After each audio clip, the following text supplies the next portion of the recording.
Hey, I'm Jason Harrell. And I'm Justin Boyd. And let's freaking do this.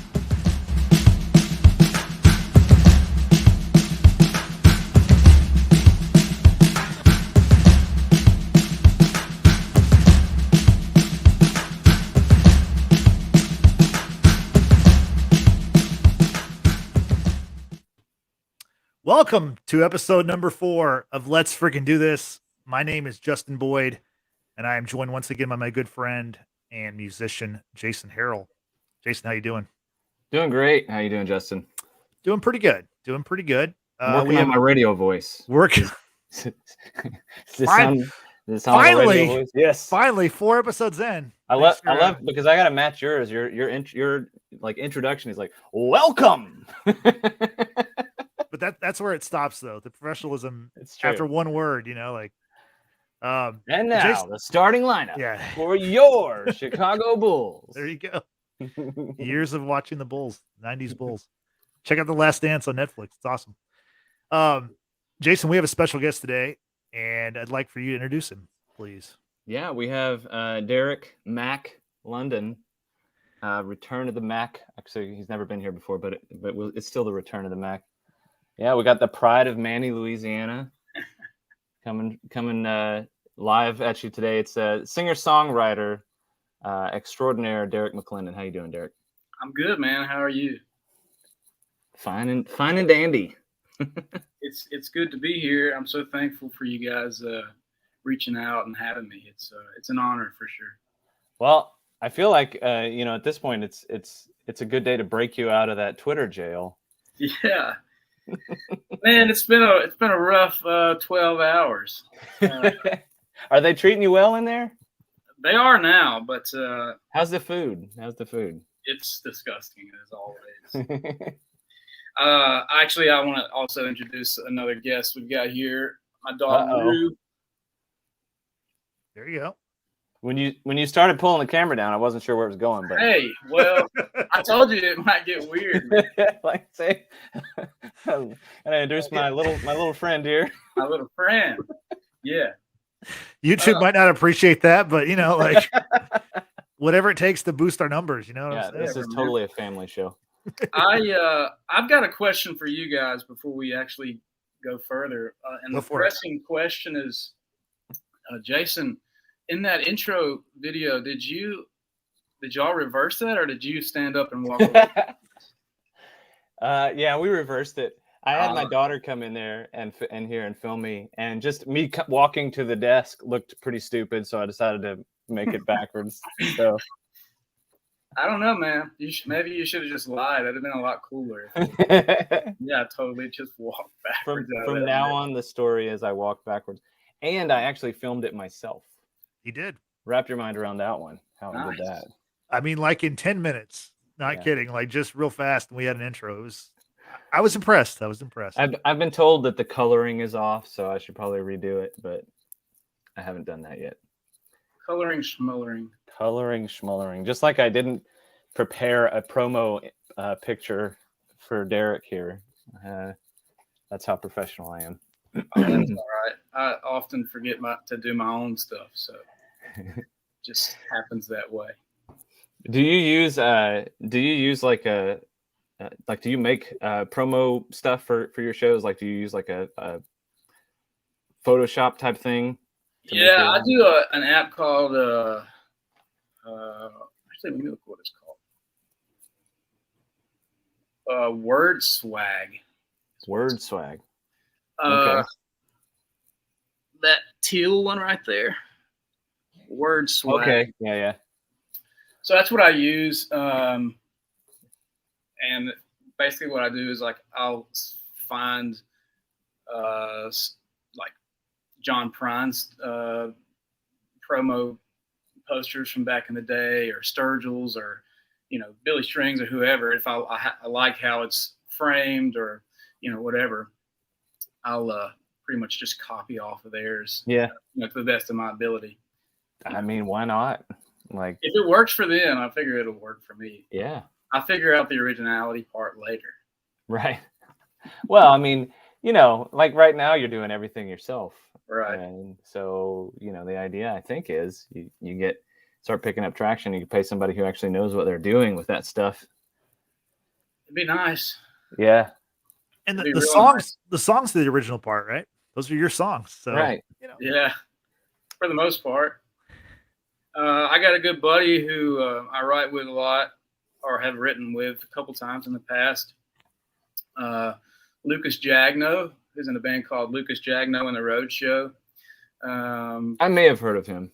Yeah, he's he and his brother Tobin are amazing songwriters themselves, and we'll shoot stuff back and forth, or whatever. So he's got a couple writing credits, and then another good friend of mine, Justin Merritt, who actually I've got the I guess it was the first single I released, Hey Anxiety. It was either the first or the second. He produced it, and then he played some lead guitar over. Is there a bass on that track as well? I don't know if he asked me, "Do you want bass?" And I haven't seen him. I didn't see a bass in his house. I didn't play. I mean, I didn't. I don't know of him to ever have played bass. Maybe he had one, maybe he didn't. But it was either he played it or he just took that low frequency and kind of bumped it up. Like I can hear the bass notes on there. It's kind of hard to tell if it's an actual bass guitar or if he's just kind of playing a second guitar part with those bass notes. I never asked him, man. I need to ask him because basically I went home because it was getting late, and he's like, I was like, I wanted him to do harmonies on there and lead guitar and some bass, and so I handed it off to him after we got my parts recorded. So it sounds good. Like I was telling you before we went live here, I actually don't think I had heard that before today. I had listened to your albums out, the full albums, but I guess for whatever reason, when you look somebody up, I guess on Tidal, kind of the first thing that pops up is what their albums are, and so that's what I'd like to blame a lot of things on Tidal. I've been bad mouthing them a lot, so I should probably just go ahead and switch. But I switched to Tidal because of the artist payouts. It's supposed to pay the artist that you listen to the most like 20% of your subscription or something like that. Right. But their app is just terrible. They have a lot of work to do on their app. But yeah, I hadn't heard that song. It sounds great.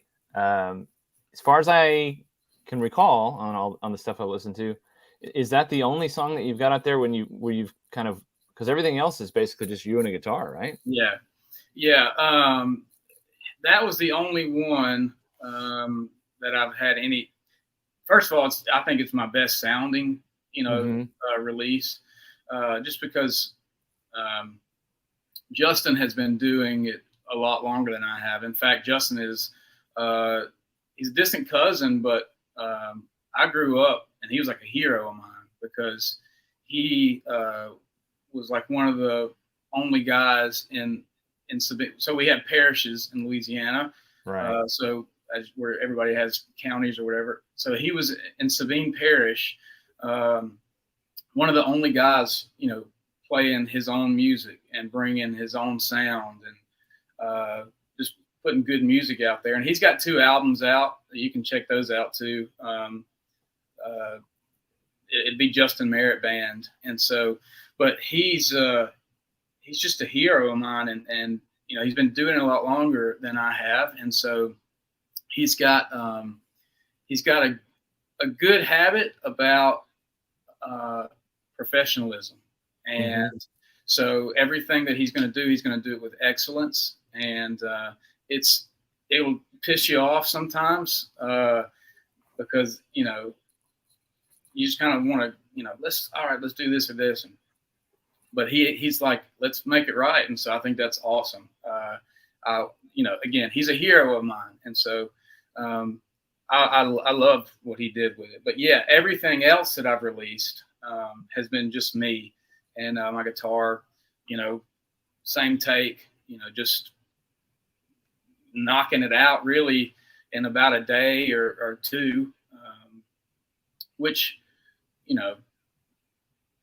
I wanted my last album, Interstate Daydreamer, I wanted to go in the studio and I wanted to, do it right.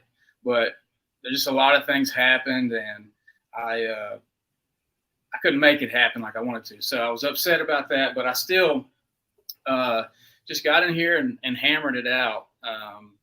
And maybe I'll re-release some of the songs that I've done, my more popular songs or whatever, eventually, like electric or with a full band or whatever. And so we'll see where it goes. But yeah, man, that Hey Anxiety is with Justin and me, and everything else is just me and the guitar.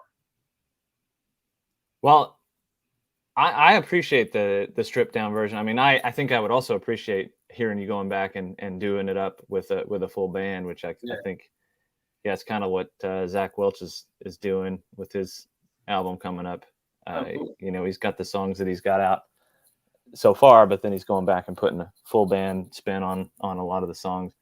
But I'm impressed with the albums that you put out, with the way they sound. I mean, they're really crisp and clean, like really good recordings.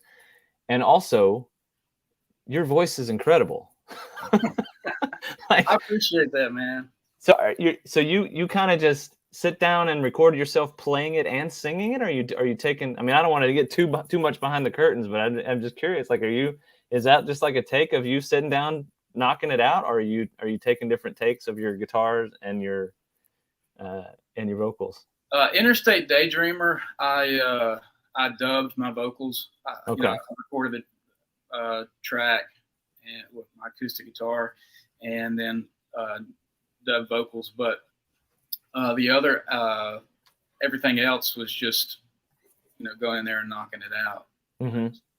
One take wonder, whatever. Yeah. Not really. That's what I would not consider myself, but it's that deal. I just feel like I should be able to do it in one take. It just Interstate Daydreamer had the reason I did it that way was because I had planned to send it off to the studio and then work on the tracks. So I wanted to make sure it sounded the best it could. Used metronome and all this or click. Right. So, but Texas Heart, Louisiana Soul, and Who I Am were both me just knocking it out. And for me, I'm not a musician. For kind of an outsider point of view, I couldn't tell. I think it sounds. I've listened to all your music. I think it sounds great. I would have never known that you just recorded it yourself. That actually kind of blows me away. To be honest. I appreciate that, but I've been doing this, recording my own stuff. Go on, Rick. Go.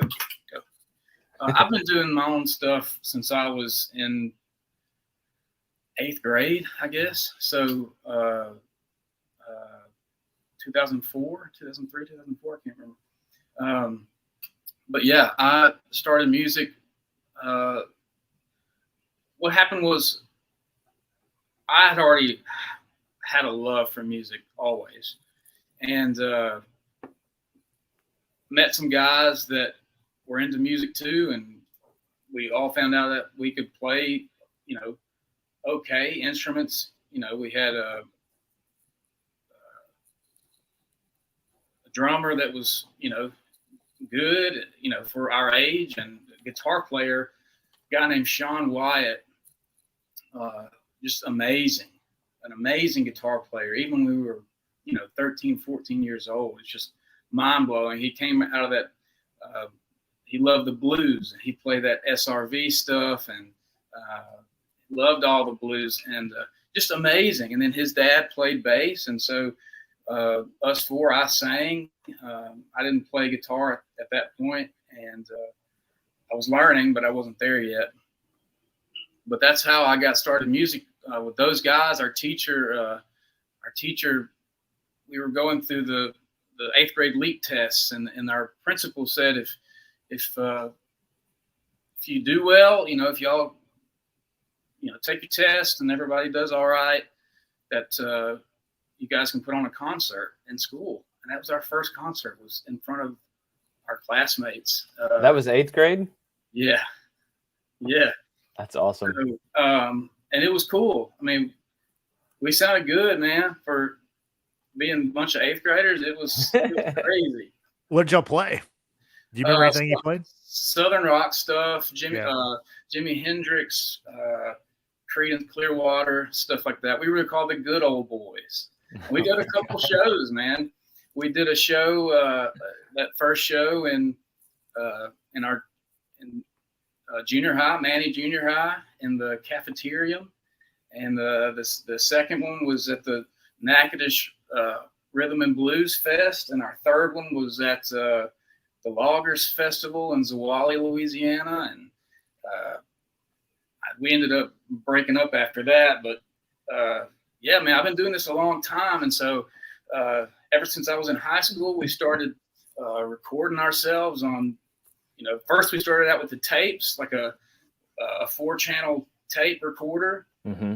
We'd have to go to Walmart and get the tapes, come in like a 3 or 4 pack or whatever, and have to run back to the house and start recording again. And then we moved up to digital recording. It was like a Fostex MXR or Fostex, some kind of recorder. I've still got it. In fact, that's what I used to record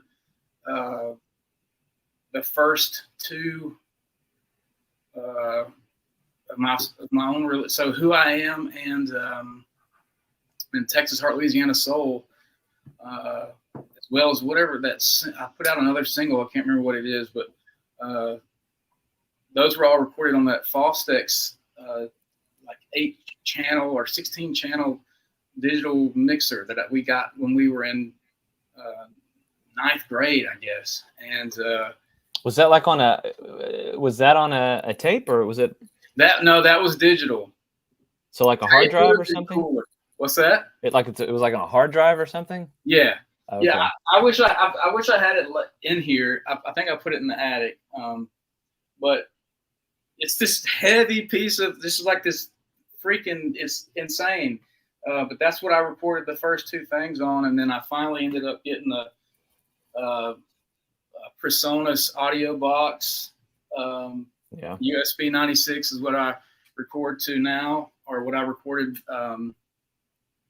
Interstate Daydreamer on. So I've been doing it a long time. I turned 32 tomorrow, and so I've been doing it since I was 13 or 14 years old, man. I didn't realize that. This should have been a birthday show. Oh, that's all right. Happy birthday, everybody. I'll tell you what, whoever's watching or whoever ends up watching, if you have a birthday this year, happy birthday to you.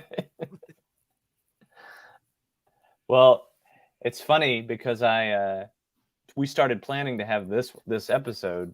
We don't do it every Tuesday, but I got you to agree to come on here. Yeah. Justin and I talked about it, and we were planning to do that. And then last night, my wife said something about tomorrow. I'm like, what about tomorrow? Yeah, tomorrow I got the podcast and all this. Oh yeah, you know what else is tomorrow? I don't know.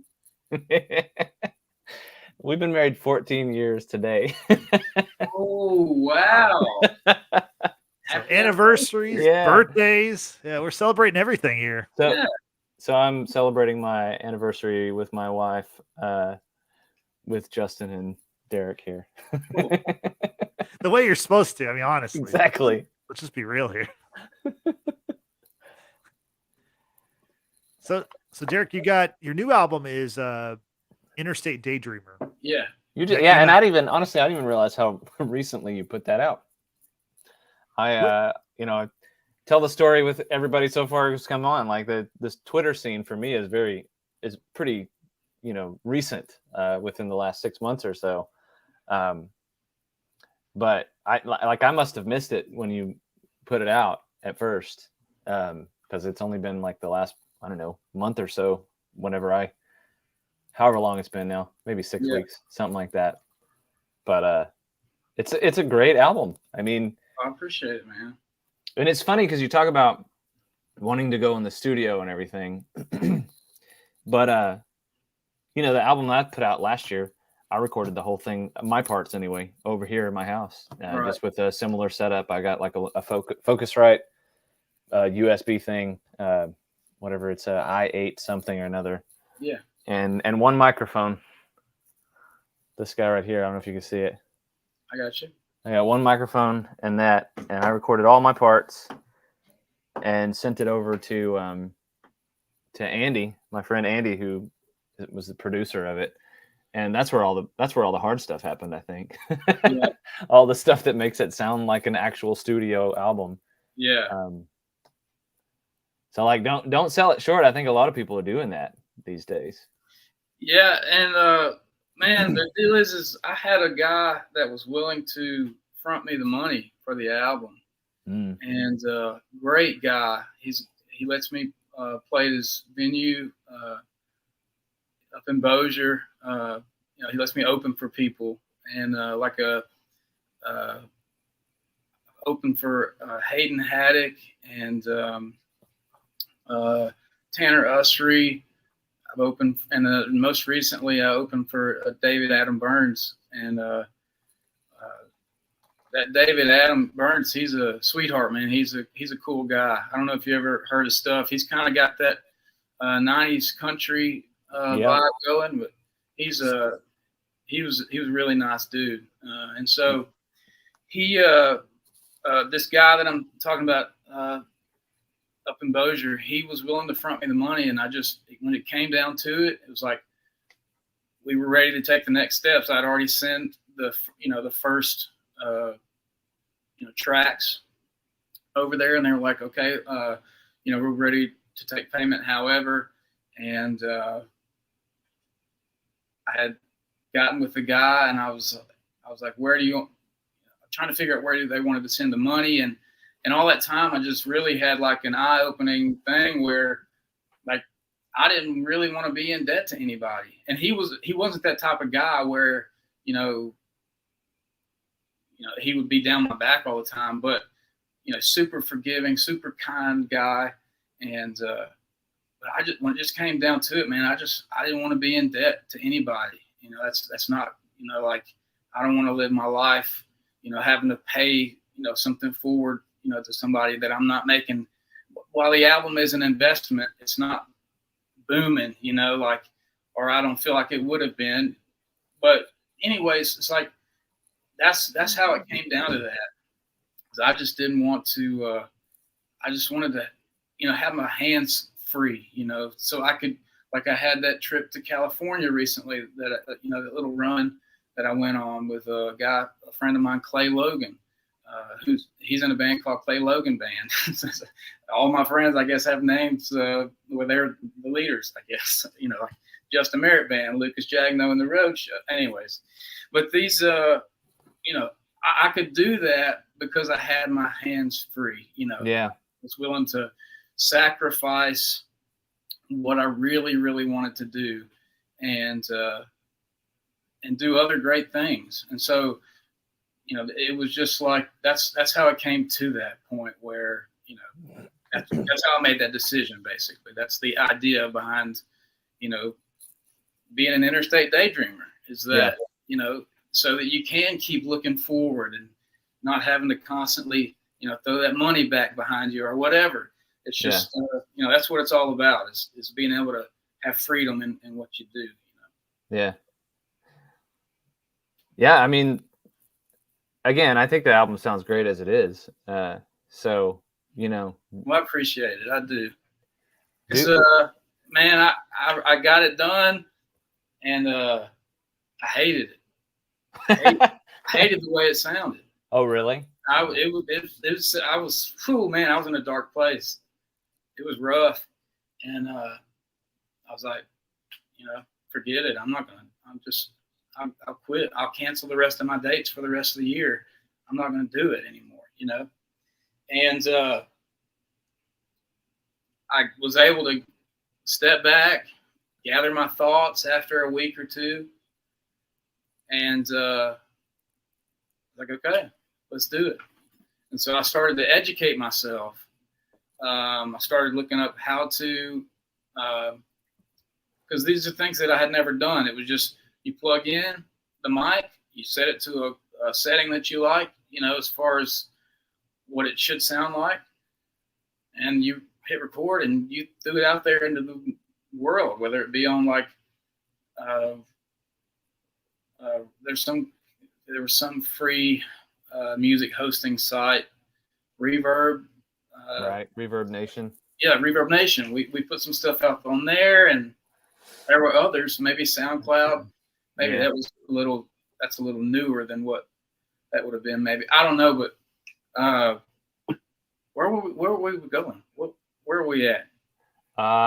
We were talking about the fact that you considered going with a studio and taking money. Right. So I started to educate myself and watch videos on how to EQ and how to use compression and all these effects. And then I got it to like, okay, it's okay now. I'm okay with it. What do you use? What software you use? Studio One. Yep, that's what I use. Yeah. Hey, there's not a lot of people out there that I talk to that use Studio One for whatever reason. I don't even know how I ended up using it. I think I think it came with my DAW. Well, my PreSonus came with. I mean, not my DAW. You know what I mean? My input to the interface. Yeah. But you get the free one or the the artist version. Yeah. And then I upgraded to the pro one. I don't know if you did that too. I don't know. I don't remember. I did. I upgraded to the pro one, like 2 or 3 years ago. And nowadays, I think what they try to get you on is like a subscription, just like everything else. It's like you pay for a pro level version, and you're basically subscribed in there, and you pay on a monthly basis or an annual basis, and they give you all the updates and everything. I got you. But I never did that. I just stuck with the one that I paid for. But yeah. So, I mean, I think that's what a lot of us are doing, though. Like I say, I think a lot of us are just figuring out how to do a lot of this stuff on our own. I went down a similar path and recorded my own stuff. It's been 4 years now. 4 years ago, I put out something that was completely my own doing, and it shows. It's one of those things where looking back, it's like I feel like the songs were definitely better than the recording ended up being, but it got me started. That's how I look at some of my, those first things that I put out. I understand it. Well, to me, it doesn't sound where I hear your stuff and I'm like, damn, sounds good.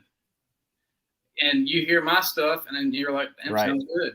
Yeah. And I'm like, nah, man, I don't like that. Like, let's take it off. If it wasn't making me a couple pennies, a year, I'd just go ahead and take it off. But no, man, I think it shows our progression. I think it, things weren't always, I didn't always have, I didn't always record to a computer.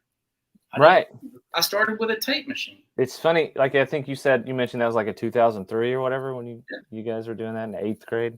Yeah. It's funny because I think that's probably about when I started trying to seriously record music myself. I was much older than that, but but I had a little 8-track thing. It was a mini disc recorder that I think I got from my grandpa. He got it somewhere and gave it to me, and I still got the mini discs. And I don't know if you know what a mini disc is. It's like this little. It's like this. It looks like a floppy disk, like like an old, but you can't find anything to play them on anymore. Yeah. And my mini disc recorder, I chunked it a long time ago because it stopped working. And so now I got these tapes, or not tapes, but the discs with songs on them, which I can't access. And they don't exist anywhere else now. Yeah. So I hang on to the discs thinking at some point I'll find somebody who has one or decide to invest and buy one of these old machines or something. Yeah. But, well, there's, I keep just thinking about, where we came from, even as we went into high school, I became friends with my neighbor who was a kid he was older than me, a grade older than me, or a grade above me. And he was into music too. Mm-hmm. And we found that out, and we became very good friends, best friends. His name's Jesse Curtis, and he's now a coach up at the high school, which is just crazy. His dad's a coach there as well, and it's just funny to think about where all your friends are now that you played music with. But he and I had several bands together, all through high school, and even after I got back out of the Army. When I'd come in from the Army, we'd record a song or get together and play some music and go back home, and then we'd go back to the base or whatever. And once we got back home, we started up a band, and we were called Snakes and Ladders. And we were like, I don't know, it's hard to explain. Just it sounds like rock and roll. That's what it sounds like. Yeah, we were really into Kings of Leon. In fact, I still am, but not their later stuff or their last album. I didn't care much for, but their earlier stuff we loved. But in fact, up to that point, I would have been just as fine being a Kings of Leon cover band. You know, that's where I was, and so that's what we were after at that point. But it's just thinking back to different time stories and stuff like that. It's just crazy to think about where everybody, was and where everybody is now. Yeah. Especially, guys that they say that, I've heard it said, I don't know where it came from, but they say that if you make music with another person, play music with another person, create music with another person, that you form some kind of bond. It's like, your bond becomes closer. And just these are guys and girls, not just, whatever, but people that you knew and loved, and they're all doing so good now, and just families of their own. And it's just crazy to think about. Yeah. Sorry, I'm just. Well, you carry a whole history around with you. Yeah. And I'm sure you reflect on all that in your songwriting as well. Yeah. So I was just thinking about something, Justin. What's that? we have a tendency to just keep going and talk, and then we forget to ask people to play songs. Yeah. So I was wondering if you want to go ahead and play a song for us. Yeah, I'd love to. I've got a bad character flaw, I guess, where I can't remember lyrics, especially my own. Oh yeah. So I have to read off of an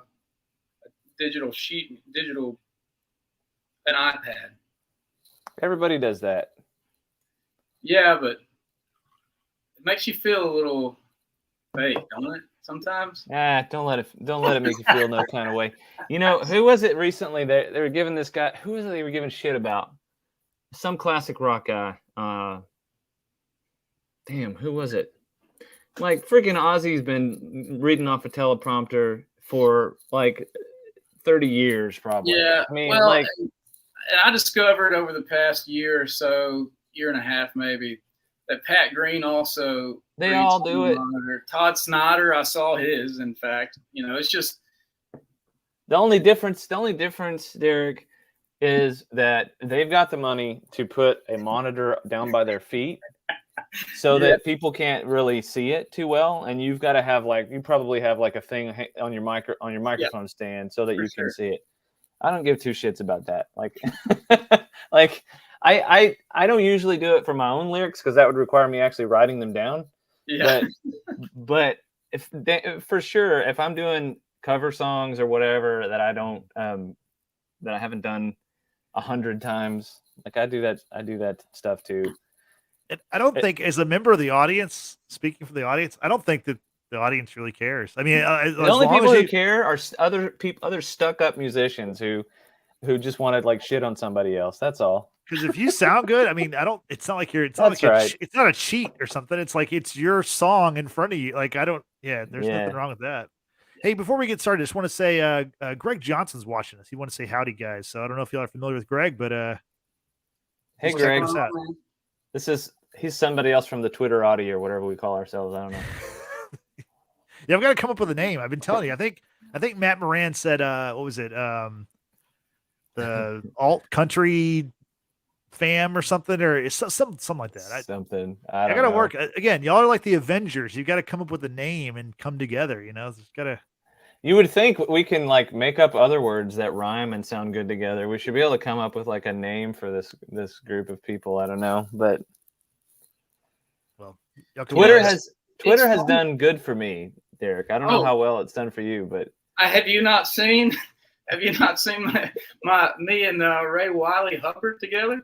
I have seen that picture. That's Yes. born from Twitter, man. That didn't happen on my own. That was Twitter, and I would have never been able to have Ray Wiley Hubbard sign my guitar Oh wow! if it wasn't for Twitter. Just this morning, Zach Welch got his post about having 0 followers on Spotify retweeted by Mike and the Moon Pies. Nice. I wasn't able to see that. That's true. I'll send you a screenshot. It'd be fine. I'll get there. I mean, I can now. It literally, I could not promote our show all day because I've been in Twitter jail. That's my main purpose today was to promote the show. And I wake up to a message that says, "Hey, you're in timeout." All right, when you're done with this song, I'll tell you my story about being in timeout. All right. Earlier, I mentioned a guy named Tobin Jagno, and I'm going to sing his favorite song of mine. As far as I know, this was his my most recently known song. That is his favorite song. It's a song called "Times Like These." I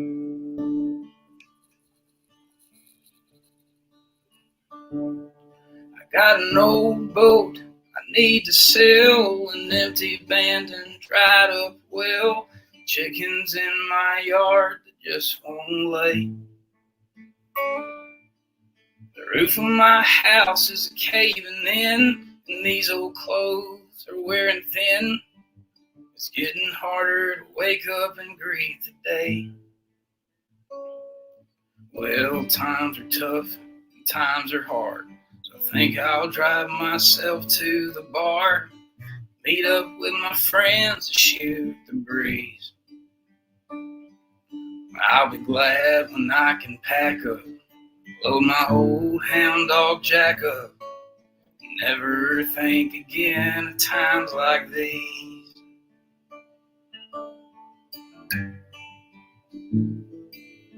I got yards I need to mow, but there ain't no rain, so the grass won't grow. Plus my blades are too damn dull to cut. There's something wrong with my truck. When I turn the key, it won't fire up. My whole life is stuck in one big rut. Well, times are tough and times are hard, so I think I'll walk myself to the bar, meet up with my friends and shoot the breeze. I'll be glad when I can pack up, load my old hound dog Jack up, never think again of times like these.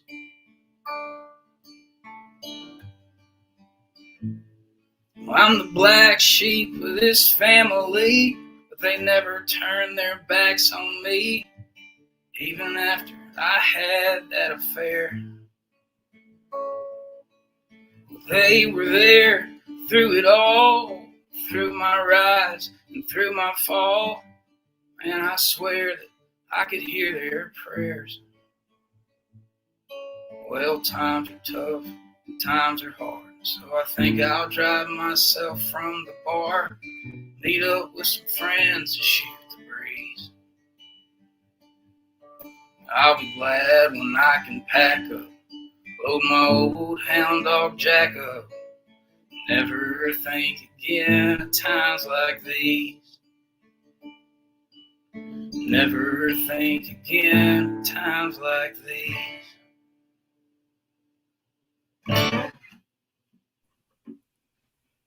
Sounded great. Oh, thank you so much, man. Appreciate that. That song is off your Texas Heart, Louisiana Soul album, which I just want to say that is a great title for an album, but it's also like a really cool tagline that it seems like you've kind of adopted. Can you talk about that a little bit? Yeah. I really should have trademarked it, or I should trademark it, really, I guess. But so I was born in Lufkin, Texas. But I grew up most of my life in Louisiana. In fact, all of my youth, I was in Louisiana. But for the 4 years that I was in Missouri in the Army, I've been in Louisiana, but always trying to get to Texas. Always. You play a lot here. Yeah, well, we can get into that too, but that's Texas is different than Louisiana, man. Mm-hmm. And I know there are different places, different vibes in different places, but for the most part, if you play on a Friday or Saturday night in Louisiana, you're gonna want it. They're gonna be wanting to hear their favorite songs. They're gonna be wanting to hear, top 40 or whatever. Yeah. There are small communities of places, New Orleans, Baton Rouge, Lake Charles, Lafayette, some in Shreveport, and some in Natchitoches, but and I'm sure there are others, but not very many places are welcome to singer-songwriters. Yeah. And if, like me, I've had to make my way in these places that, I don't know. It just, anyways, Texas is different than Louisiana. Texas has always been a lot more receptive to the singer-songwriter, to me. And so, anyways, Texas has always felt like home to me. And so I've always felt like I've had a Texas heart with Louisiana soul. And so that's where that came from. I don't know how I came up with it. It was just I don't even think I was using medicinal cannabis yet. Medicinal. Medicinal. No, I can show Well, I you. like, the album cover too has got, it's the two states, just the lines blurred out. Yeah. Well, I saw that. All right, we came up with that. And then I was looking around, and Charlie Crockett has something kind of like that, where Texas and Louisiana are overlapped, but it's a little bit, mine's. In fact, Louisiana is actually a little bit enlarged. Sorry, Texas, but I had to do it to make the lines right. So, or make it look appealing or whatever. But yeah, that's how. I'm sure Charlie Crockett will leave you alone about that. Yeah, he's not concerned with me at all. It's not like he invented the state shapes or whatever. You're right.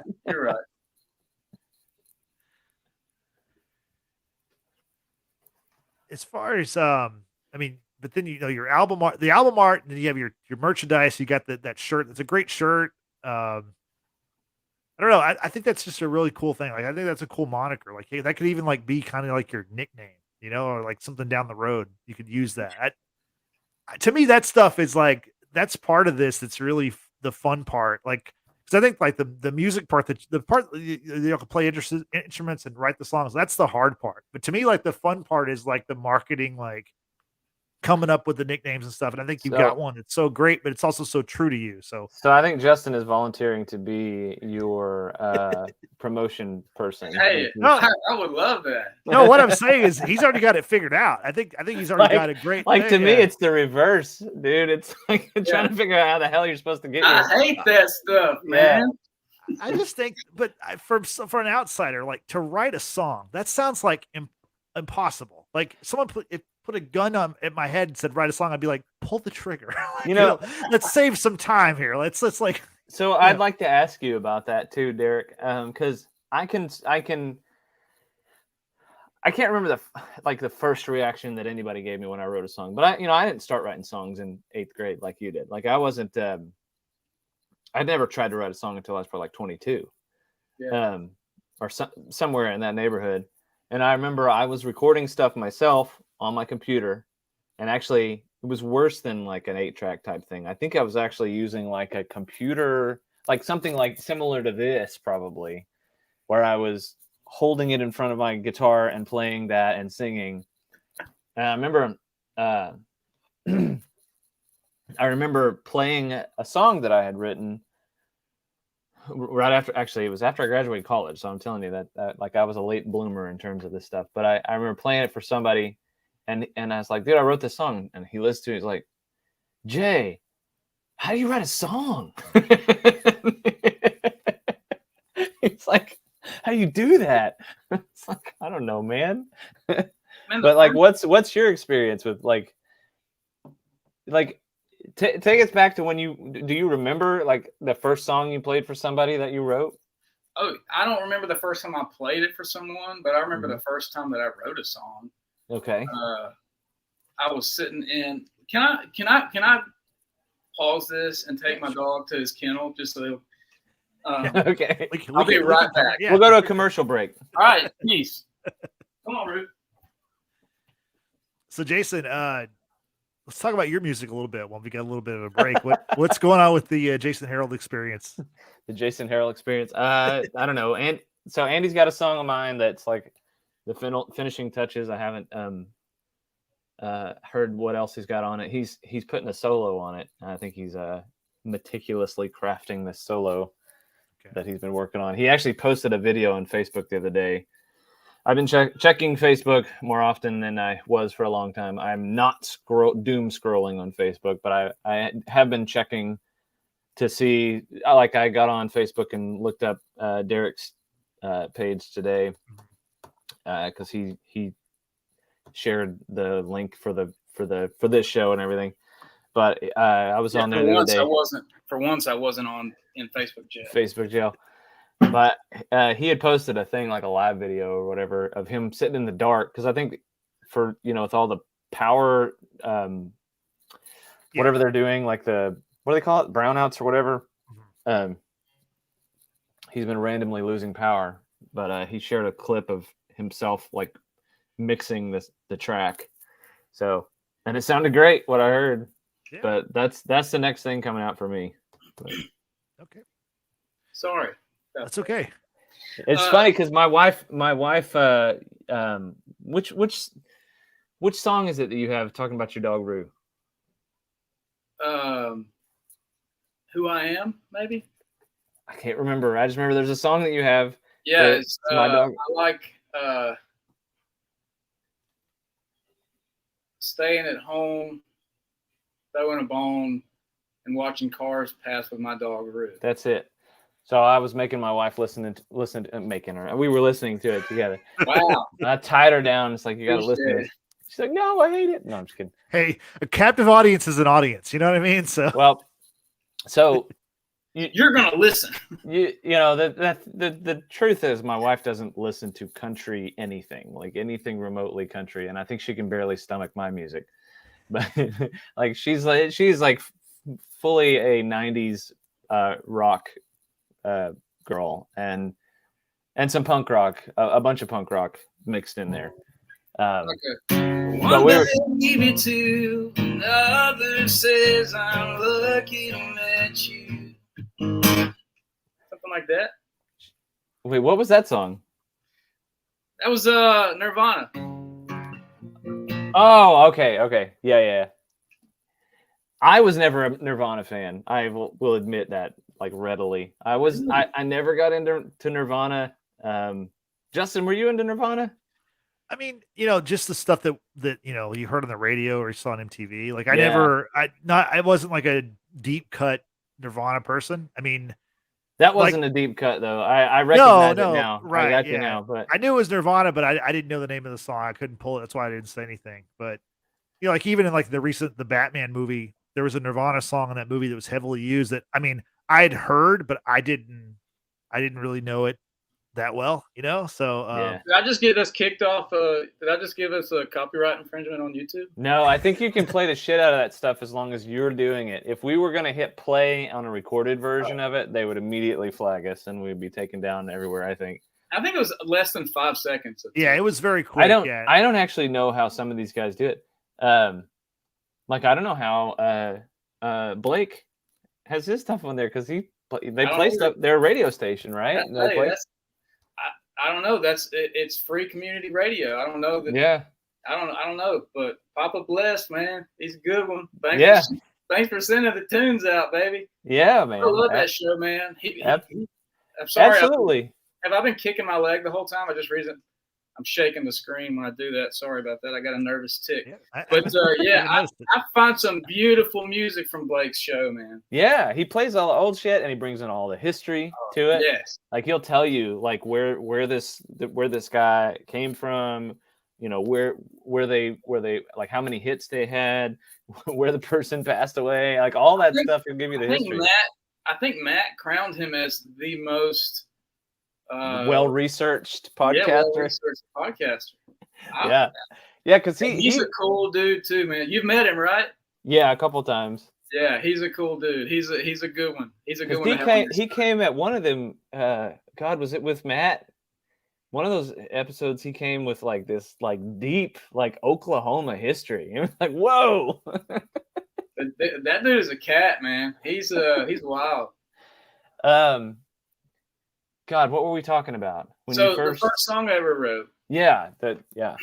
I was sitting on a park bench in Natchitoches, Louisiana. I don't remember who I was with. I don't remember why I was there. Didn't have a guitar. I don't think I did. Maybe I did, but I don't think I did. And there was a song that I had heard. The way I used to get my music was, satellite TV had come with all those radio channels, those digital radio channels. Yep. Justin, you had that, didn't you? Yeah. I'm pretty sure I remember going to your house and listening to the music on your TV. I think that stuff's still around. I don't really have that kind of cable anymore, but I'm pretty sure I'm sure it's still around if you know. So we would get on we would make sure that nobody needed to use the phone. We would go ahead and get on that dial-up internet. And we would do what I give on MSN Messenger, whatever, hang out with friends online and turn on the TV and listen to music and find your new favorites. And there was this song, I don't even remember who it was by or what the song was, but I know the four chords were E minor, which this is anybody playing along today is going to be in half a step down, but E minor, C, G, and D. And I was like, man, I really like that. And maybe theirs was more like, but anyways, theirs was more like John Denverish or John Denvery. I don't know what the Denverish. Yeah. So Denver-esque is it? There you go. So I picked those four chords: E minor, C, G, and D, and I just said, all the hippies are dancing in the grass, and all the cowboys are riding their horses. I'm just sitting here playing my guitar. I don't plan to go very far. Now, this was the days before I even knew anything about a rhyming dictionary, and I certainly didn't know about what that was online. I don't think we had that at that point. But I knew that was something, at least for me. And I was like, okay. And then years later, I come to realize I was singing about hippies and cowboys a long time before Cody Jinks was. So, have that. And maybe he's going to find me one day and beat my ass. But I don't think so.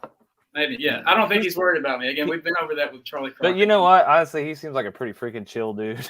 Actually, I've got a good friend that has played fiddle for me for a couple times. Lady by the name Clancy Stewart. She was some kind of reigning champion fiddle player out of Arkansas, and she just happens to live in Sabine Parish. And when she was 12, 14, 11, maybe, I don't know. She was at a house party where Cody Jinks was playing, and her parents asked if she could play fiddle for Cody, and she played. And after the show, she was like, "Okay, can you be in Springfield, Missouri in 2 weeks and play for me at this honky tonk?" And the parents was like, "Absolutely not." So there goes Lucas Jagno right there, actually. Lucas Go flag Jagno. him down, bring him in. Let's have Sorry. Anyways, he asked her to play fiddle for her, 2 states away, 10 hours away. Was she a kid? She was just a kid? She's a kid, man. That's funny. So I don't know who that tells, that's good on both of them. But he was really right. good. Okay, he saw her talent, and then first of all, she had the talent. Right. I mean, whatever kind of Arkansas State, whatever it was, I mean, you only had to say like any kind of fiddle competition, and I've been to a few of those, and I'm aware that, first of all, let me just say I never won any kind of fiddle competitions. So I think you could, though. Yeah, I played in a few, and when I was a kid, when I was a very young kid, like I think I probably won some like runner-up awards or whatever. But those folks when they learn how to play those old-timey songs, they can play anything after that. Like anything that's modern music is like way down here on the level of talent that it requires to play all that old-timey stuff. Well, speaking of fiddle and also Lucas Jagno taught himself to play fiddle. How did you learn? I had a man teach me when I was so I was 9 years old, and I feel like I've told this story a million times, but I haven't said it on this podcast a million times. I was 9 years old, and I don't really remember this. I was told the story as I was older, but my grandpa was a trader. Like he just bought and sold stuff, like junk. He had a storefront, but he just has whatever random stuff that he had bought, and he had a junk store basically. And a guy came in, wanted to. I guess he was looking for a fiddle, and my grandpa had one, and he picked up that fiddle and was playing it there in his store. And I heard that, and I told my grandpa, I was like, "Hey, I want to learn to do what he just did." And so my grandpa, being the kind of person that he was, and being such a my grandpa in a lot of ways is like very much an influence in my life. I'll just say that. Like, just he was responsible for a lot of things that I did. And supported me, and like he took me around places to play music all over the place. But so next thing that happened really was he got that guy who came in and bought the fiddle. Like he talked him into coming back and giving me lessons. So I was that guy's first student in the ever, I guess. And then he ended up turning it into like this little small business where he taught kids and adults and seniors and everybody to play fiddle, guitar. He had little bands that were popping up like from his students. He would bring them to the places that we would all play. They called them musicals, but just like little places you could go play for, like at senior centers, or just places like they would rent out buildings and sell like Frito pies and crap to pay for the rent, and have it was kind of like an open mic, but there was like there was more structure to it. Yeah. And it was more like, I don't know, like, and there was just people would jump on stage and play with each other, and we would have rehearsal places, but not even that, just like empty rooms in the back where we'd all play. But that's how I got started. I learned from him, and then I just figured I've actually gotten better over the last few years than I ever was as a kid, but that's how I got started. That's awesome. My grandparents bought me a fiddle when I was starting out in music. In fact, they bought me everything. They bought me a lot of stuff, man.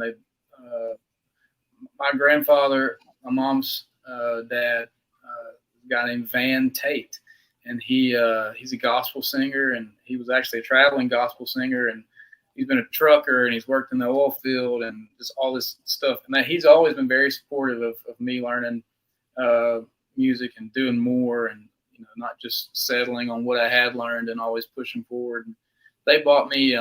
That was your grandpa, you say? Yeah, Van Tate, and he Is he the inspiration for the song? No, that's my dad's dad. Okay. But my Tate grandparents bought me fiddle, harmonica, piano lessons. My dad bought me some drums. Drums were my first instrument, and I still play drums from time to time for the church that we attend and serve at, and so drums was my first instrument. So I've got a very supportive family that was always willing to make sure we went after our passions. And all my life, in 8th grade, how we got that gig, our teacher, Miss Paula Pearson, she pushed us to get the band together and to practice and rehearse, and she drove us to our second gig in Natchitoches. So all my life, man, I've had very supportive people, and it sounds like you, at least, your grandpa, was the same way. Yeah, my grandpa lugged around freaking PV amplifiers for the first from the time I was 9 till the time I was probably 14 or something. And I don't know if you've ever picked up a PV amplifier, but they're like lead. That's all American, baby. Especially that's right. What is it? There's a label on. I don't even have that amplifier anymore, but I had a PV amplifier here, and it said something like "made by beautiful women" in what the hell did it say? It was like "made by beautiful women in Michigan" or something like that. I don't know. Justin, have you ever did you ever try to learn anything, or? No, I learned how to listen to the radio, and then I was good. Did you learn how to take it apart and put it back together? Or no. My grandpa used to say that he couldn't play anything except for the radio, and he still got static. Nice. But anyway.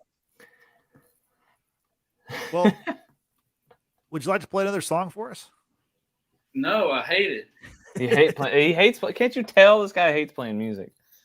I'll tell you what. I'll do this. I think it's one of my most recent ones to write. Hey, can I ask you a question before you do that? No. So you released your album in March, right? Yep. So, are you constantly writing songs? Do you have a batch of songs that you're already prepping for? Yeah, I've almost got enough songs for another album. Yeah. I'm curious about that because I find myself in the predicament of let me tell you something though. Sure. Let me tell you. My creativity comes in bursts. Yeah. I hadn't written anything, or if I had, it's very few, from the time that I had recorded Texas Heart, Louisiana Soul, and Who I Am. So I did those both in the same weekend. So I hadn't written anything since then. And I was like, oh my God, I'm never going to write another song. And so when I started recording the stuff, I guess the creativity came. Yeah. Or, whatever. I'm just inspired by whatever. But yeah, no. I write when something comes to me. Yeah. I don't try to. If I try to, I don't know. I guess it's worked out both ways. But I just try to take it as it comes. I try to get into a creative mindset and, just work through whatever. Yeah. Or sometimes they just come. Sometimes they just, they're just there. I don't know. So it's not like it all the time. Again, sometimes it's in here hammering it out, trying to figure out, okay, what does this word rhyme with? So it's it comes in different ways, man. Yeah. All right, let's talk more about that after you play the song. Okay. Let's see if I can remember what key it was in.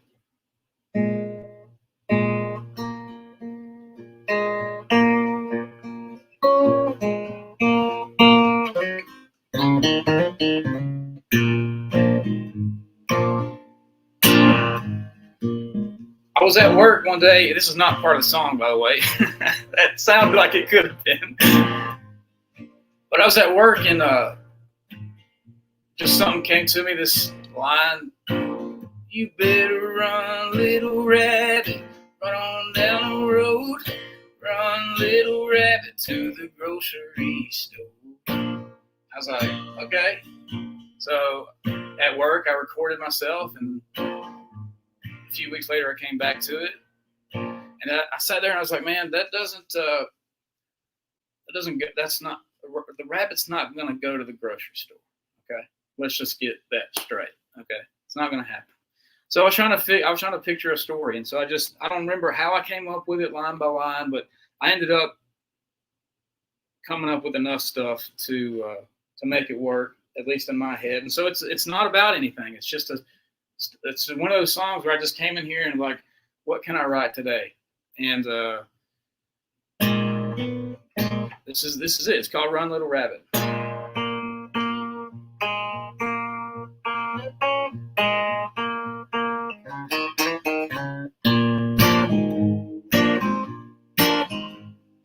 Daddy said, boy, you want something to do? Run to the woods, get us a rabbit or two. I grabbed my gun, feeling in control. Gotta find a rabbit for to feed my soul. I grabbed old Jake and we took off for the trees. The boy and his dog just a doing as they please. You better run, little hound dog, run on down the road. You and me going to God's grocery store, to God's grocery store, to God's grocery store. Found a little rabbit running on down the line. I shot the little rabbit, but that rabbit didn't die. I miss a little rabbit and he run into the pines. You can run, little rabbit, but you can't hide. I'm gonna set this hound dog free from his chain. Wanna run this little rabbit till he runs into his grave. You better run, little rabbit, run on underground. Run, little rabbit, from this big bad town, from this big bad hound, from this big bad hound.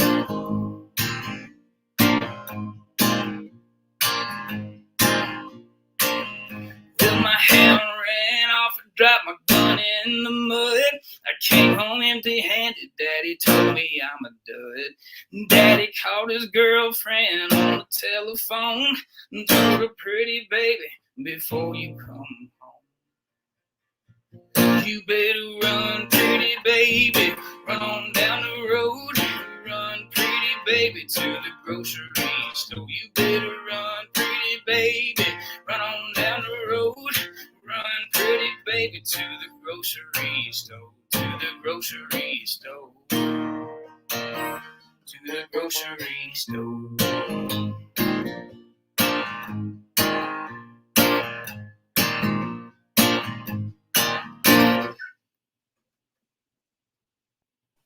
All right, that's Good unreleased, right?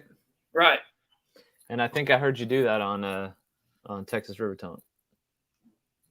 I I heard you do it on something. I played it. There was a video that I think I posted on Twitter of me playing at Hurricane Alley, which is in Bossier City. Oh, okay. That must have been where it was, because I knew I'd heard it. Yeah, I think I played it then. I can hear some slide guitar and some really, like, that's a rock song right there. It's nasty. Yeah. It's real nasty. Yeah. Yeah, man. Two of my influences, my biggest influences probably would be Robert Earl Keen and Chris Knight. But there's a lot of Chris Knight in that song. Yeah. I feel like. And there's also a lot of Ray Wiley Hubbard in that song as well. Yeah. Because, of course, I've been listening to him a lot. And I kind of get on these bad kicks where I'll listen just to that one artist over and over. It's how I got my wife to start listening to Robert Earl Keen, because at first she hated him, man. She was like, "Oh my God, I can't believe I married this man that likes this guy." And but we went and saw his Christmas, Merry Christmas from the Family show in Houston, I think, at the House of Blues, and it was the first time we got to ever see him live, and it was amazing. And it wasn't a regular show because I don't know if you'd ever been to one of those, but he does different things. Like there are themes and different, I don't know. It was crazy. It's not a regular show. So was that on this run, this recent batch of however many times you saw him? No, that was back in December of, I don't know, 2019, 2020. Can't remember. Yeah. Or maybe it was January of 2020. I can't remember. Oh, you want to talk about that? Yeah. Speaking of Robert Earl Keen, you mentioned him a couple times. You got a photo with him. So what's the story behind that? Man. So I got the greatest wife in the world. She's just absolutely amazing. And I guess I can't hold on. I can't let that stand. This is my anniversary. All right. Oh, I mean, I'm not the greatest husband in the world because I'm doing this show with you on my anniversary, but well, my wife got us tickets to see Robert Earl Keen. He was coming to Shreveport. He's doing his last run. He's not going to tour anymore. He's still going to release stuff, and he may do special things here and there. But as far as touring, he's not going to do it anymore. So he says. Well, we had to see him, and so he's coming to Shreveport. That's an hour and a half away from us. It's perfect. So we get some tickets with some friends, me, Clay Logan, and our wives, and then a friend of mine, Justin Bray and Clay Robinson, get tickets with their wives and Justin's dad, and we all decide to go together and go to that one. Well, he's also coming to Lufkin, my birth city, and I was like, that'd be cool to, it'd be awesome to see him there as well. And so he played at an Allegiant or Angelina Art Alliance or something like that, and it was kind of like they had an early release or something for club or partners or something. Somehow my wife got in. We're not a part of the club, Somehow my wife got in and we got front row tickets for Lufkin. And then somewhere along the way, we decided that we would see him in Nashville too. We'd just fly up for the weekend, go to Nashville, see him at the Ryman, and jet back home. And so it's a crazy idea, 3 times in 1 week. So starting on a Sunday, then a Wednesday, and then a Friday, I think, or the days. And this is just last week. And we go see him in Lufkin. He's amazing. I go back, I hang out a little bit afterwards, and got his road manager or tour manager, Brett Brock, to have Mr. Keen sign my songwriter guitar, which was amazing.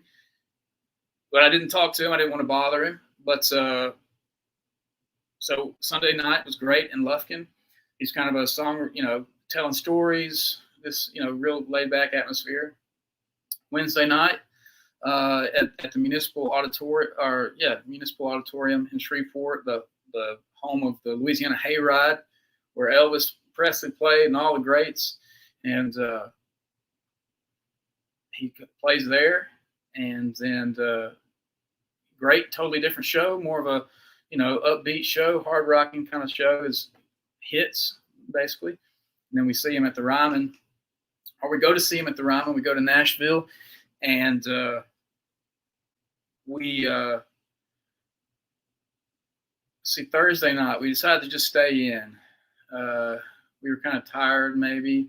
This was, I guess this was Thursday. It was whatever the night before he played. I think he played on Saturday, maybe. So this was Friday night. We just decided to stay in. We'd gone to Robert's Western World earlier in the day and wanted to catch some live music because I know that's one of the places that play good country music.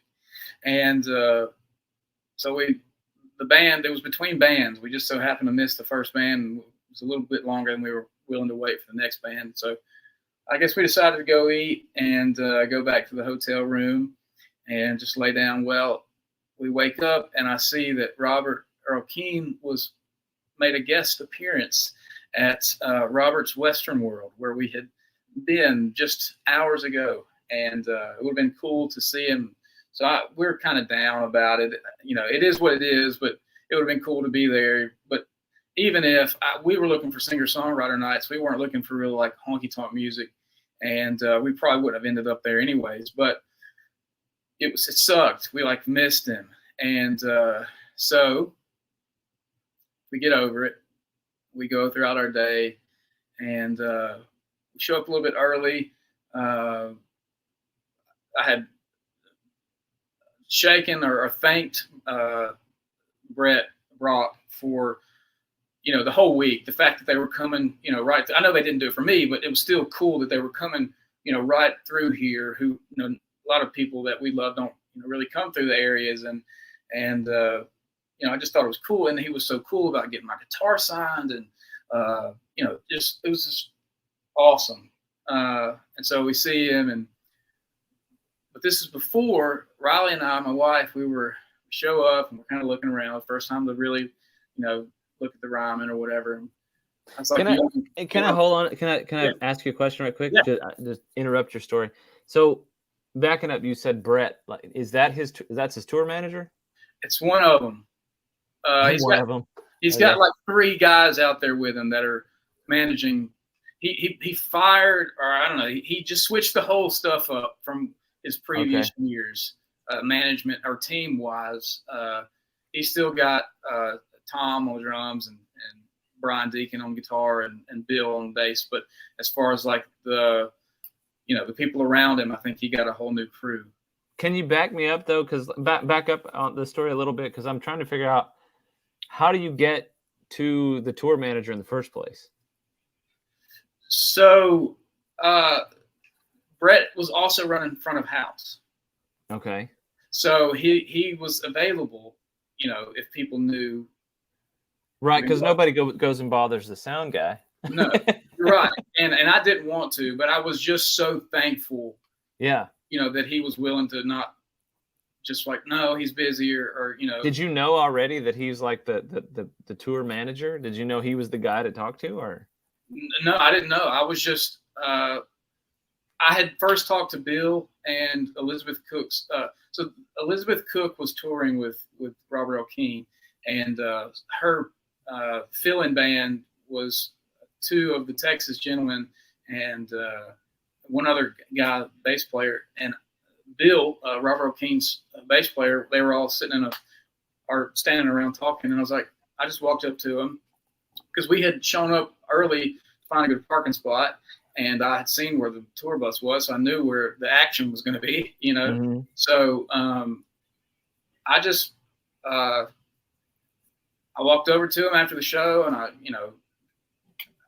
shook hands or whatever, and I was like, I just wanted to know if it would be possible to have Mr. King sign my guitar. And they were like, Bill was just like, hang around. He's going to come through here. So, just chill. And so I was like, okay, I'm just going to hang out. And I'm shaking in my boots, And so maybe 10, 15 minutes goes by. Do you just bring your guitar up you carry it with you for the? Yeah. If I know I'm going to go somewhere where there might be that opportunity, I'm going to bring the guitar for sure. We can bring that. Bring that up. I don't know how long you guys want to go, but bring that up. All the names that I've got on this guitar, it's just a crazy list. But so I wait around, and the door opens, and there comes Brett and Robert Earl Keen and the guy holding the Outback Steakhouse food, Maggie? And I'm just like, it's like, it's kind of, there she goes. It's just there he goes. But it's just like, it's like crazy. Like, this is It's like angels singing in the background. yeah, it's like, this is Robert Earl Keen. This is my guy. Like, and so I let him pass just to see what was going to happen. And because, Ray Wiley went into his bus first and then asked me back on. And then, so I just was like, I'm going to chill. I'm not going to push it. I'm not going to say, hey, Mr. Keen, I don't want to frighten him. I'm standing kind of in the dark, in the shadows with a box, he doesn't know. And so I wait for Brett to come back out. I say, Mr. Brock. And he turns around and he comes up, super nice guy, just the kindest guy. And shakes my hand. It's like, hey, man, I'm Brett. I'm like, man, I was just going to see if you could get Mr. King to sign my guitar. It's like, yeah, no problem. Takes my permanent marker, takes the guitar, has him sign it, brings it back out. And so that's how that happened. But we, back to when we were at the Ryman, I guess, did I answer your question? How that happened? Yeah. You. I think I understand this scenario. Like you kind of approached them. He was you found like he was the guy that was kind of running the front of house sound. Yeah.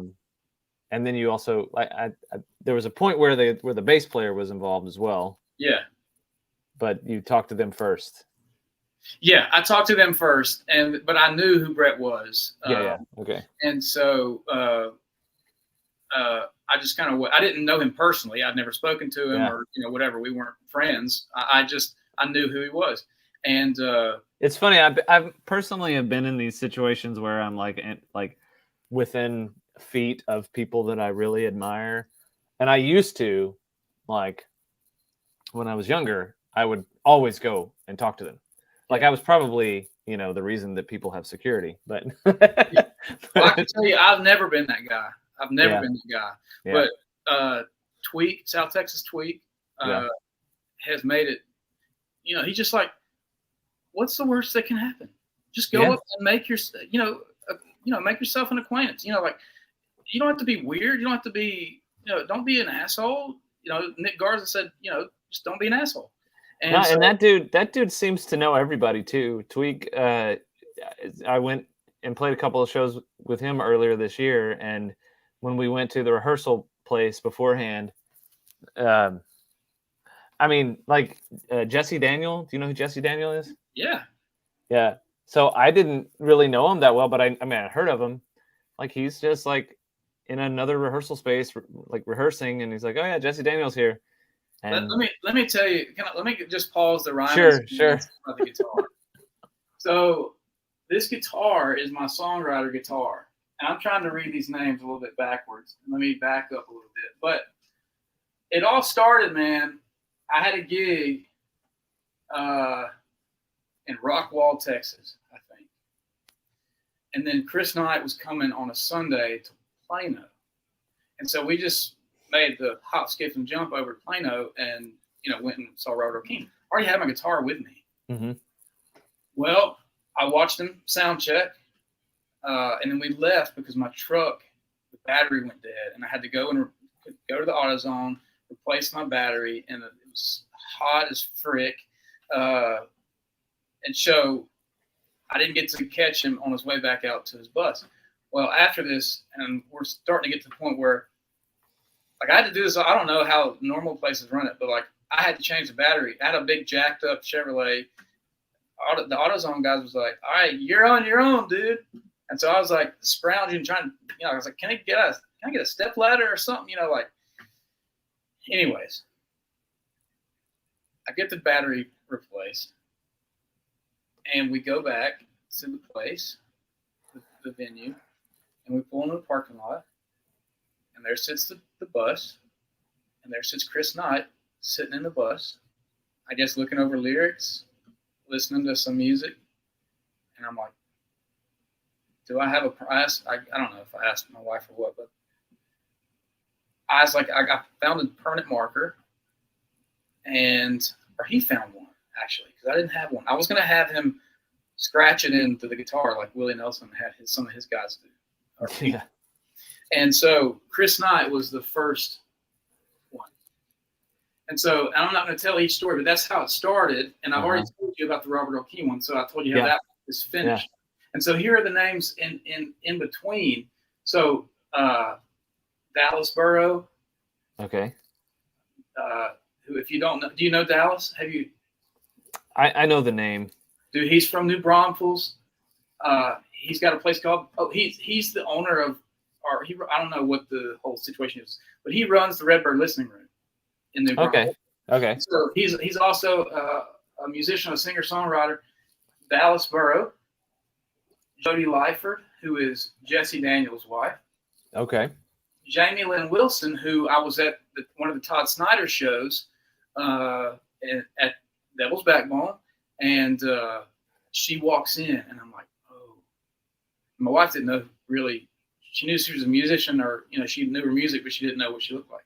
Mm-hmm. She's like, "Who is that?" I'm like, "That's Jamie Lynn Wilson." And I'm sure I threw in a couple more expletives because I was shook, man. She's amazing, and so I just went up to her. I was like, "Excuse me, would you please sign my guitar?"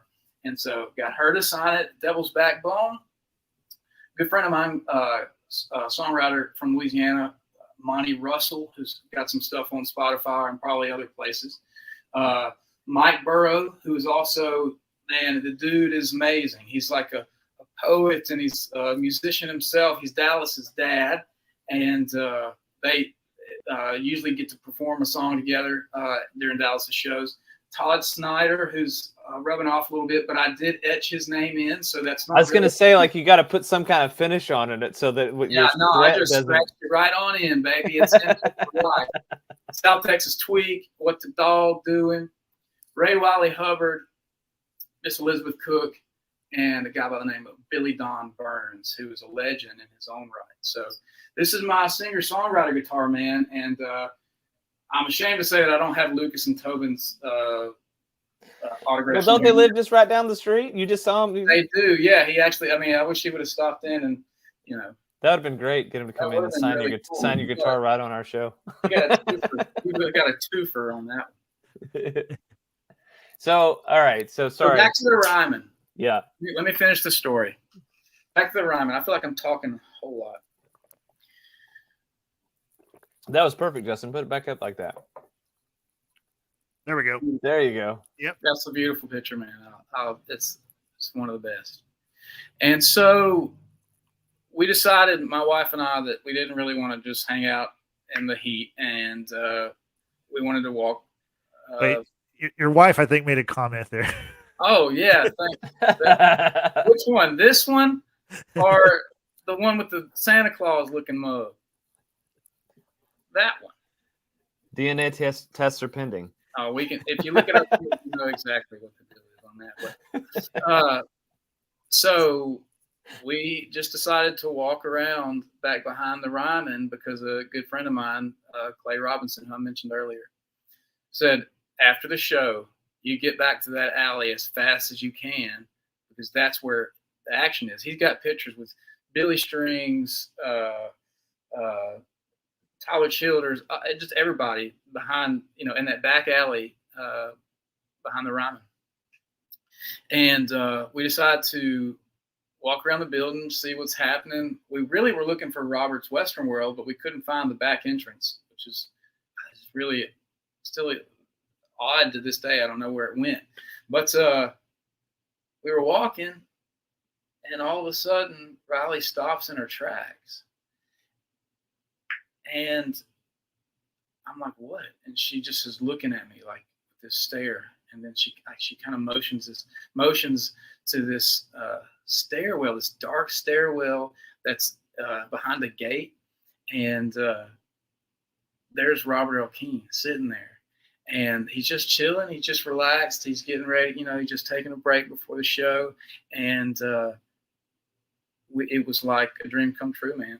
It was amazing. So we went from the low of missing him at Robert's Western World, that intimate experience, to realizing that we got an even greater experience than all those people did at Robert's Western World the night before. Like we had a conversation, and he was kind, and he asked us to come up to him, and he asked us to take the picture. So, and not in a desperate kind of way. The man he's not struggling in the least, but he was just super kind. And we were worried that they say don't meet your heroes or whatever, but I can say that he was pretty cool dude, and the whole thing was just a magical close to the weekend, to the week that was Sunday night in Lufkin, Texas, at Angelina Arts Alliance, and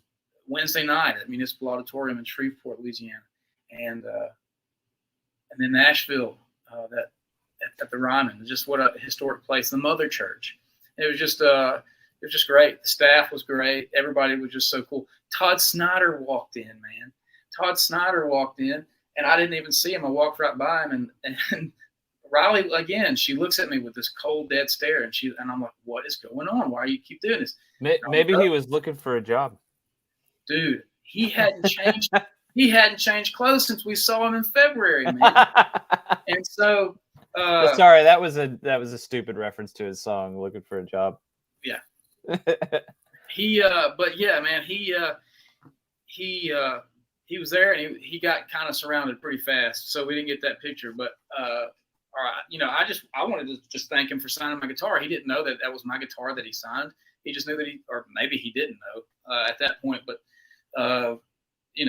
he'd sign my guitar. I think it's so cool when people are willing to just be kind. Yeah. I don't know. Well, it's a great picture. It's a great story. It sounds like a great experience. I saw Robert Earl Keen only one time. I saw him whatever year, like 2018, maybe 2019, and it was at the Coke Fest. I think it was actually the first Coke Fest. And it was a co-headlining thing with Turnpike.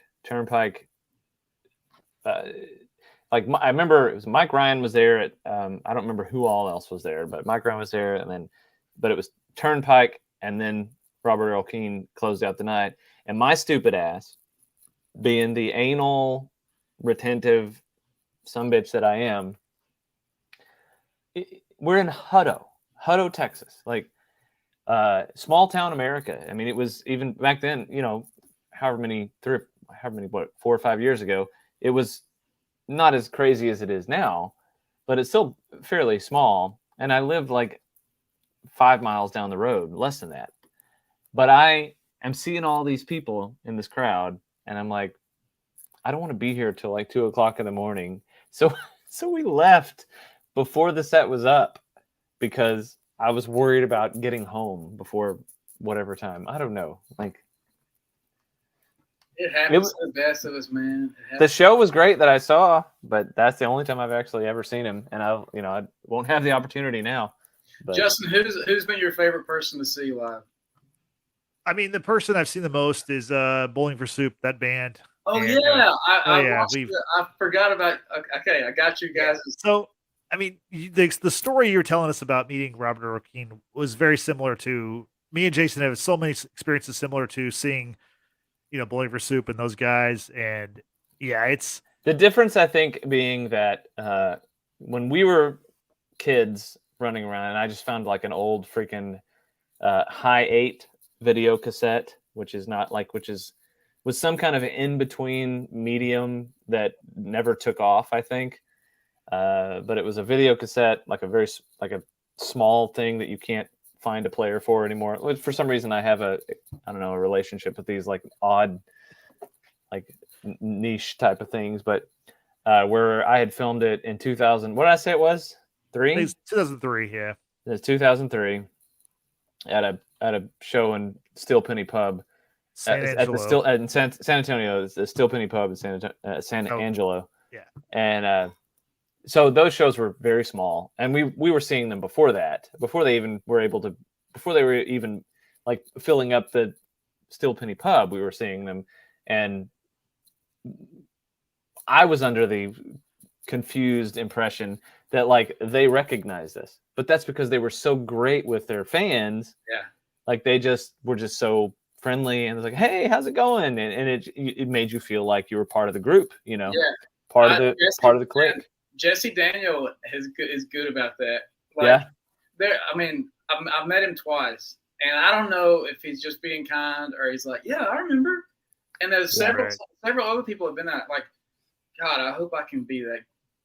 Like, I hope I know when it, like, if it ever comes to that point where somebody's like, hey, remember I said, like, yeah, I remember. And maybe he doesn't have a clue. And you're just like, hey, whatever. It does. It makes you feel, a certain way. I never got into Bowling for Soup, though. I got into, I was heavy into Blink-182, Lagwagon, Goldfinger. Mm-hmm. My wife is a big Goldfinger fan. Oh, dude, their song, I think it's called FTN. It's about Ted Nugent. I don't recommend anybody under like 21 or 18 or maybe whatever you're comfortable with. But I was a huge Ted Nugent fan whenever that I heard that song, and I was like, "There's a different world out there." Yeah. So, but all that music, man, just open. Man, I've been a fan of all kinds of music, dude. All kinds of music. I listen to all that ska and punk, and I got into heavy metal and emo and all of this southern rock. I mean, I've been into everything. Yeah. I love classical music. I love to put on some classical music and just vibe, you know. Four Seasons is amazing. That violin in that song is just chef's kiss. You know what I'm saying? So go look you up some Funky Knuckles right here. Funky Knuckles. The Funky Knuckles, baby. It's I guess you would. I don't even know what you would call it. It's like you used to back in the day. We would call it fusion, jazz fusion, but it's not the same kind of vibe as that type of stuff. It's like it's very jazzy, but it's like they got this bass player. Oh my God, what is his name? I'm looking it up. I'm cheating. They're from like the DF West. That's it, Wes Stevenson. He's like this short dude, bald head with a beard, and he's got these big old fat sausage fingers, and he plays the shit out of that bass. Like he will take over the stage playing the bass. Like look it up, you'll love it. That name sounds so familiar. Now the band name doesn't, but that bass player name sounds familiar. Maybe in a past life, I don't know. Maybe so. But they got a pretty decent following in the DFW area. They got like a residency at least one place that they play like all the time. Is that where y'all both are? Is in that area? No, I'm in Hutto, which is outside of Austin. Justin's in Houston. Yeah. But we have like musical roots in some ways to the DFW area because Justin went to college at University of North Texas. Okay. And we spent a lot of time listening and following the bands in that area. And where at in what area of Houston, or what side of Houston? I'm the west side of Houston. Oh, okay. Kind of northwest-ish, yeah. I got you. I got some family out there, like in Spring, I think. Okay. Yeah. Conroe area maybe, and then I play over in Huffman a couple times a year at a place called Lake Houston Brewery. Okay. Super cool place if you ever get out that way. It's right there on the lake, and they got good music, man. They just had Reckless Kelly not long ago, and they've had Cody Canada and Mike and the Moon Pies and McLendon. Derrick McLendon has been there before. Wow, that guy, really? They let him play there? No, I'm just kidding. Yeah, it's I think they cut me off. No, I don't know. I'm sure they're busy. I mean, they just had Reckless Kelly. I'm not sure. There goes back to that concern thing, I'm not sure they're concerned about me. But it's a cool place, and the owners are super cool, and the staff is super nice. So, they're not paying me right now, but if you ever get over to Lake Houston Brewery, there's some cool folks out there.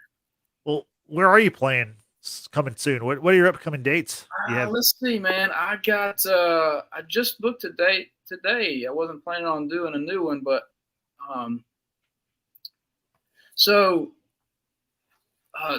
let's see. Thursday, I'm going to make my way down to New Braunfels, and every Thursday night they have a songwriter night at the Redbird Listening Room in New Braunfels, and I'm going to try to make it down there, or I'm going to be there. It's kind of like a first come first serve thing. I don't know if is it like an open mic? That's right. We talked about this on Twitter. I forgot we did. Yeah, it's an open mic thing. So I mean, I don't know, what the I'm gonna try to play some songs, 2 or 3 songs, if so I'll be there. If you're in that New Braunfels area, and then Friday I'm in Manny. There's this kind of what you were talking about earlier, Jason. It's kind of a community music show called the Arklatex Music Show. Mm-hmm. And it's in this historical theater called the Sabine Theater. I think they call it the Manny Community Center now, but it's not really a community center. It's a theater. And it's got a stage and for plays, and they also do movies there. And then I guess once a month they do music there, or several times a month they do music there. Same kind of deal. So I'm going to play there. It's called the Arklatex Music Show. Friday, it'll not be a full set. It'll be just a few songs. Then Saturday is the thing I booked today. I'm going to be in Ruston, Louisiana, at a place called Sundown Tavern doing a song swap. We got named Robert Klein Jr. and Monty Russell and others. I don't know who all is going to be up there. It's going to be a show for sure. And then see, I'm just thinking about my Texas dates. I know you're going to be out at the Ghost Note Brewery in November, right? In November. But in August, I'm going to be at the County Line. Lucas Jagno and I are going to be there together. We're going to do a song swap. That's in West Texas or Abbott, Texas. I'm not real sure. It's up around Waco. I think it's just north of Waco. Yep. So. Yep. Abbott is where that's Willie Nelson's hometown, isn't it? Oh, is that right? I think it is. But yeah, West is right around the Waco area. Yeah, so we'll be there on August 20th, and that's open to the public. And then Hilltop Ice House in Point Blank, Texas. That next day on that Sunday, a little afternoon show. Let's see, when am I going to be? I've got a lot of Texas dates, man. Let's see. Ghost Note Brewing on November the 18th is when I'll be there. So I'll be down in that area. And then October I'm going to be oh yeah, you're going to be out at the antique Round show. Top. Yeah, Round Top. Yeah. October 25th at Round Top. So man, I got dates all over. They're on my music page on Facebook is where my most up-to-date stuff is. I'll probably put them on my website. You're on the road a lot. Yeah, man. I like it. I like playing, man. Yeah. But I take several months off a year. Like I took almost all of January off. I took most of July, like half of June and most of July off. And then, August, September, October. October's a heavy month. Dates almost every weekend, I guess. And then November got dates, and then I may take a little bit easy in December. But I think that I go. There are some guys that do shows 4 and 5 nights, even sometimes 6, 7 nights a week.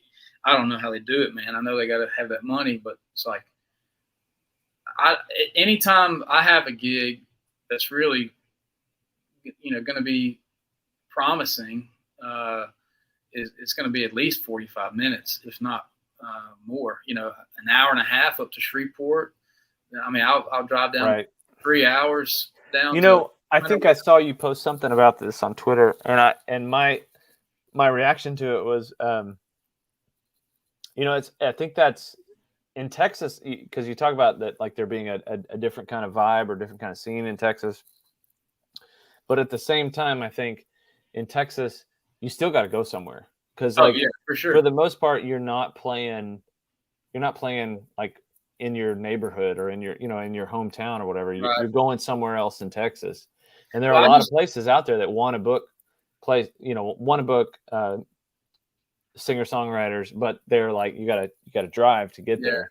I just think about like how it's like I don't know, it seems like a paradise, like all the way from all over Austin, specifically South Austin, all the way down to San Antonio. You got New Braunfels, you got Greene, you got San Marcos. It's just that spot right there is just it's really cool, man. I'm so I'm jealous that it would be cool to play 2-hour long gigs and do that maybe twice a night and make enough. No, I'm not complaining. It would be cool. I'm grateful for the places that let me come and play. I love being on the road, man. I love driving. And that's part of it.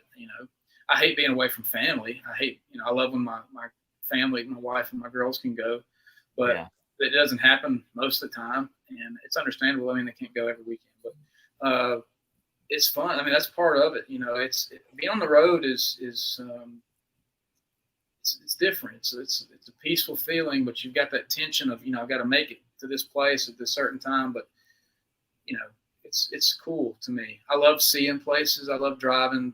I just love, it's the whole thing. It's just cool. I just love it. The whole music scene, almost everything about it. I love almost everything about it. So. Well, would you like to play one more song before we let you go here? For sure. Do y'all have one that you'd like to hear specifically, or? So, is Cocaine and Coffee kind of your big hit, or what's the song that you think is your most requested or most played, or? I don't know. It'd probably be between. I can tell you that if you look me up on Spotify, the first song that you're gonna see is a song that I wrote called "Looking at You," and that's got the most streams on Spotify. I don't know what's in second or third place, and I don't know what's in other places. Now, I think you said something about requests, and I don't get requests to do my songs. That's not that don't happen. But it's gonna happen when I come see you. I think I told you I'm gonna make it weird. It's gonna be awkward. I love it. I love my shirts. Austin weird. I mean, like, I got a little bit weird earlier. Like I'm bringing my guitar. I'm gonna get you to sign it like in 3 different places. Oh my God, I don't know about that. I'm bring my fiddle. Have you sign that too? Hey, let me ask you this: is it true that like all fiddle players have like that one fiddle that's like 250 years old? Well, I have a bunch of fiddles, but most of them are all like student level fiddles that my grandpa gave me. I got you. So my best fiddle also my grandpa gave me, but it's kind of like I was mentioning earlier. My grandpa was like a trader, so he bought and sold and traded instruments. It was like just like a hobby of his. He just liked doing it. He liked getting his hands on like really, even if it wasn't quality stuff, he would like try to collect stuff that wasn't quality and try to find a way to trade up and get something better. But the best fiddle I have is there's a date written in pencil inside of it, and it says 1927. Oh, nice. So I think it had to have been made around 1927, or maybe like set up in 1927 after it was made. So I have no idea how old it really is, but like it's very common for fiddles to be that old. It might have just been some chick's last 4 digits. It might have been, but I don't think it was, because you really got to work at it to get a pencil in there and write that shit down. No, that fiddle player that I was mentioning earlier, Clancy Stewart. She walks in one day. She's got two fiddles because when I play, I tune down half a step. So, in order to keep up, she brought two fiddles. Oh my God, I'm glad you said that, because I feel so weird when I do that. Like so I played with Jordan Nix a couple of times, right? Oh, and Jordan plays half step down all the time. I didn't realize that. And when I was preparing to come and play with him, I'm like, God damn it! I know he's gonna play this half step down, and it's gonna make it more challenging if I'm trying to play in standard tuning and I'm playing half a step down. Yeah. So I brought two fiddles, and the songs that he plays in standard tuning, I'll play on one fiddle, but most of them it's half a step down, so I'm playing in the other one. Yeah. But no, don't feel bad. Clancy did it. I think maybe the other fiddle player that I got the opportunity to play with, Cody Martin, I think he brought two fiddles. If not, he did well enough to cover. But like Clancy shows up one day with a fiddle that's from like 1776 or something. Mm-hmm. Now I don't know if it was 1776 exact, but it was up there. It was an old fiddle. So is that the song y'all want me to do? Is Cocaine and Coffee? Whatever you want to do. If you don't want to do that, do whatever you want to do. But that's the song that probably stands out to me as like. Well, I didn't know if this was a children's program, family. We have never had any children on this show, sir. All right, I'll just make sure. Although I could probably do like a segue here and mention, I just happened to be looking on social media and found out that Andy McIntyre is going to have a baby. That's like a random announcement. No, congrats. He was guest number 2 on the show. Yeah, guest number 2. Yeah. He posted like a freaking ultrasound thing from Lisa, and they're going to have a baby. Congratulations. Very cool. Very cool. So, so like in other news, here's a song about cocaine and coffee. Yeah, 2 things you should not do if you're pregnant. No. Right.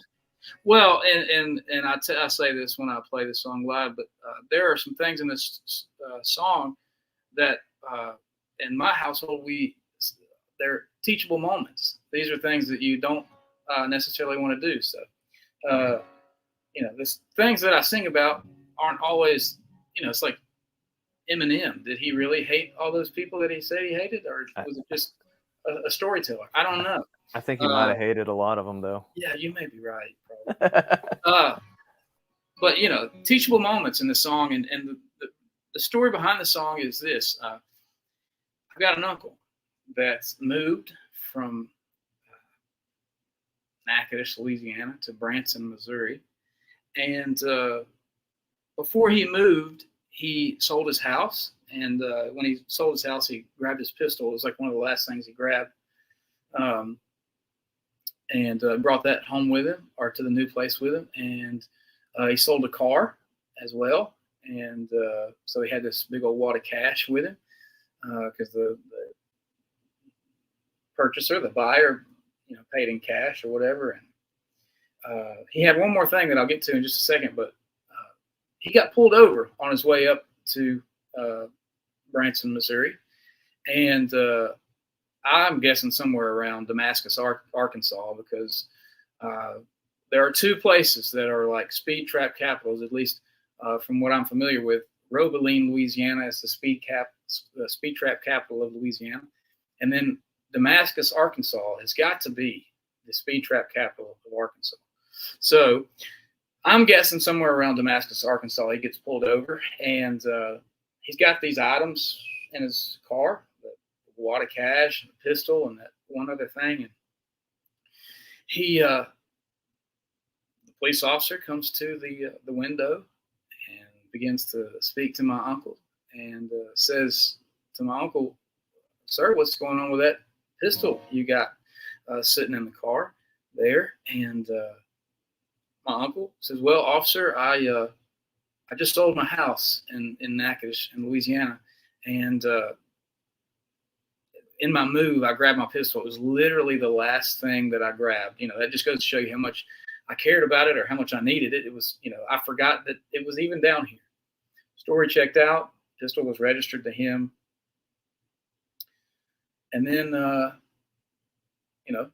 police officer's okay with that, and he moves on to that wad of cash that he sees sitting in the front seat, and he says to the police officer says to my uncle, "Sir, what's going on with that big old wad of cash you got sitting beside that pistol in that front seat?" And my uncle says to the police officer, "Well, sir, in my move, I also stole a car. It was a beautiful car, '67 Camaro. It was red. It had the 2 white stripes down the center of it." Story checked out. Police officer was okay with that. And the police officer moved on to that third item that I mentioned earlier. And again, when I tell the story, I like to mention that these are teachable moments. These are things that you don't want to do. So, if there are any little ears listening, stray away from these actions.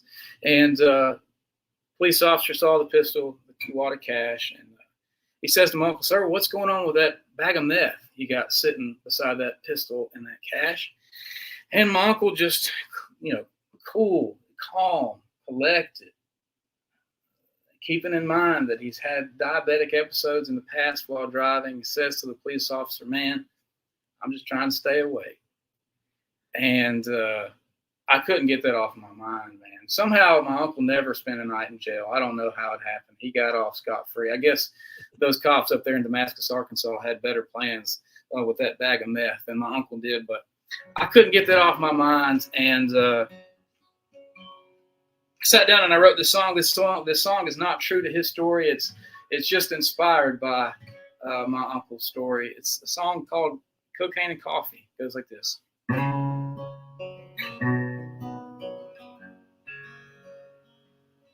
Well, I killed a man and I dumped him in the river. And I don't feel sorry for the things I've done.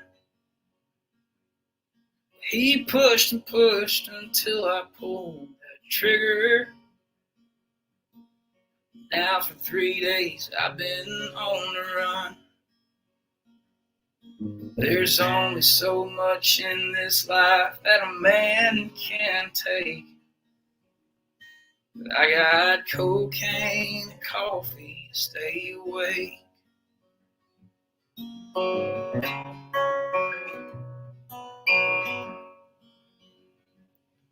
This long white line, it keeps on getting longer. With every mile that I stay on this road. Well, I miss my wife, but I guess I shouldn't have wronged her.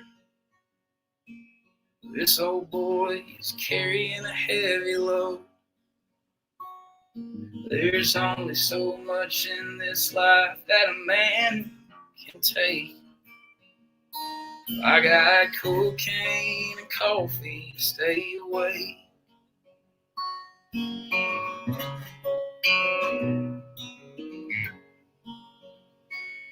My kids will all be grown next time I see them. And I hate that they'll grow up without me there. But I still got this grass and this bottle of Seagram's. My sins are so heavy, I can't lift a prayer. There's only so much in this life that a man can take. I got cocaine and coffee to stay away. There's only so much in this life that a man can take. I got cocaine and coffee to stay away. I got cocaine and coffee to stay away. Now, when I do that song live, I like to go into "I ain't slept in 7 days, having 8 and 3." Little Billy Strings. What's the song? Dust in a Baggie? Dust in a Baggie, yeah. That's a great That's song. something you have to see when you come see me live, I guess. Those of you that are interested. So That line, my sins are so heavy, I can't lift a prayer. That's definitely my favorite line of yours. Man, that was the last line that I wrote for that song, which I think it's the last line in the song or something like that. But the last line of the verse, anyway, right? Yeah, for sure. But that was that one just one of those things that just came to me. It's like, man, my sins are so heavy. Well, what's heavy about them? Well, my sins. I feel like I can't even pray. So it's just one of those things, man. It just came to me, and it worked out. It's always a joy when something like that works out. Yeah, like when you come up with a line like that really has that that aha kind of like moment when it's like, and I don't have a lot of those, man. I want more of them. So if y'all got any of those ahas lines that you want to hear in a song, come at me with them. That's what I mean. I think that's for me. That's the entire thing, right? It's like we're hunting those lines. We're always searching for that line. That's kind of going to be the one, whatever. Something John Prine would come up with, or Ray Wiley Hubbard, or something like that. Yeah, exactly. Like something that you're gonna be proud of for coming up with, despite who cares like what anybody else hears out of it. I've got a song called "Times Like These." No. What's the song called? Coming Home to Me is what it's called. And in that song, I say, I wish I could build a coffin so I could finally make my bed. Yeah. And that's like for a long time. That's been like, man, I'm proud of that. Like, and it just comes from real life, because I told my wife years ago, like, I want to make my own coffin. Like, that's something I want to do before I die. I feel like that's like a manly thing to do. I want to, it's an honorable thing to do, to build your own coffin. Do you see that? Do you remember that? Oh my God, what's his name? Oklahoma singer-songwriter John Moreland. He had that song. The video is basically a video of this dude making a coffin. Do you know what I'm talking about? No, I haven't seen the video. Oh my God! I like the way it's going. I like where it's going. It actually made me. I was thinking earlier. The song is called Cherokee. Okay. And there's a video, and it's not him. It's just some dude who's like in his garage, doing woodworking, and you don't know what he's doing until. And it's the coffin. At the end of the video, and he's making a coffin. I like that, man. But that reminds me, like, have you considered videos? Like, have you considered making music videos of any kind? Or I haven't, man. I think I've got ideas for videos that I thought would be cool ideas. But nah, that's not. I don't even like being on here right now, honestly. I hate. Yeah, I don't. Maybe I could do something with somebody else in it. That would work out better for me. Yeah. Let me be the star of your music video. I'll make a coffin in the garage somewhere. Or okay, something. Come on. Okay, we'll do it. No, I maybe it's because of my age or whatever, but I'm somebody who always thinks, like, in order to make a successful single, you got to have a video of some kind. So I've got like three videos out there. And as far as I could tell, they haven't really done me any good. But I don't know that I've ever considered, this is going to sound like I'm being like a snob or whatever. I swear to God I'm not. But I don't know that I've ever considered releasing something and having hopes for it to, make anything. I've never. It's always just been like, okay, this is what I got. This is what I've written in this amount of time. Well, I think if that, that being the case, then I think that says a lot about your natural tendencies to write songs that are like appealing, like not just appealing. That's the wrong word to say, but like,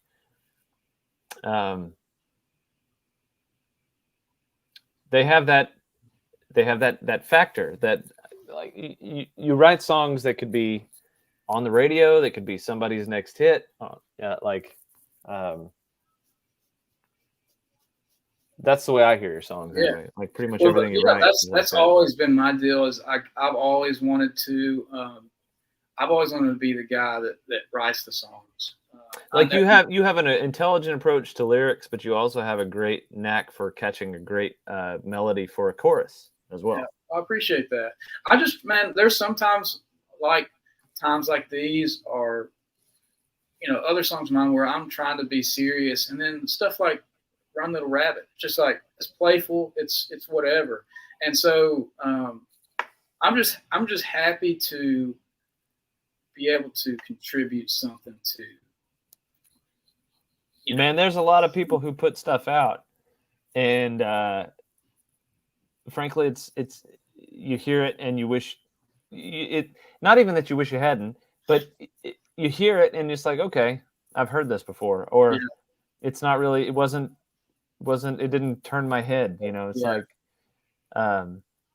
but your songs, everything you put out that I've heard, anyway, has been like it's got it. It's got it's got exactly what it takes, at least to catch my attention, to make me interested in it. I appreciate that. I do. It means a lot. Like, I've just,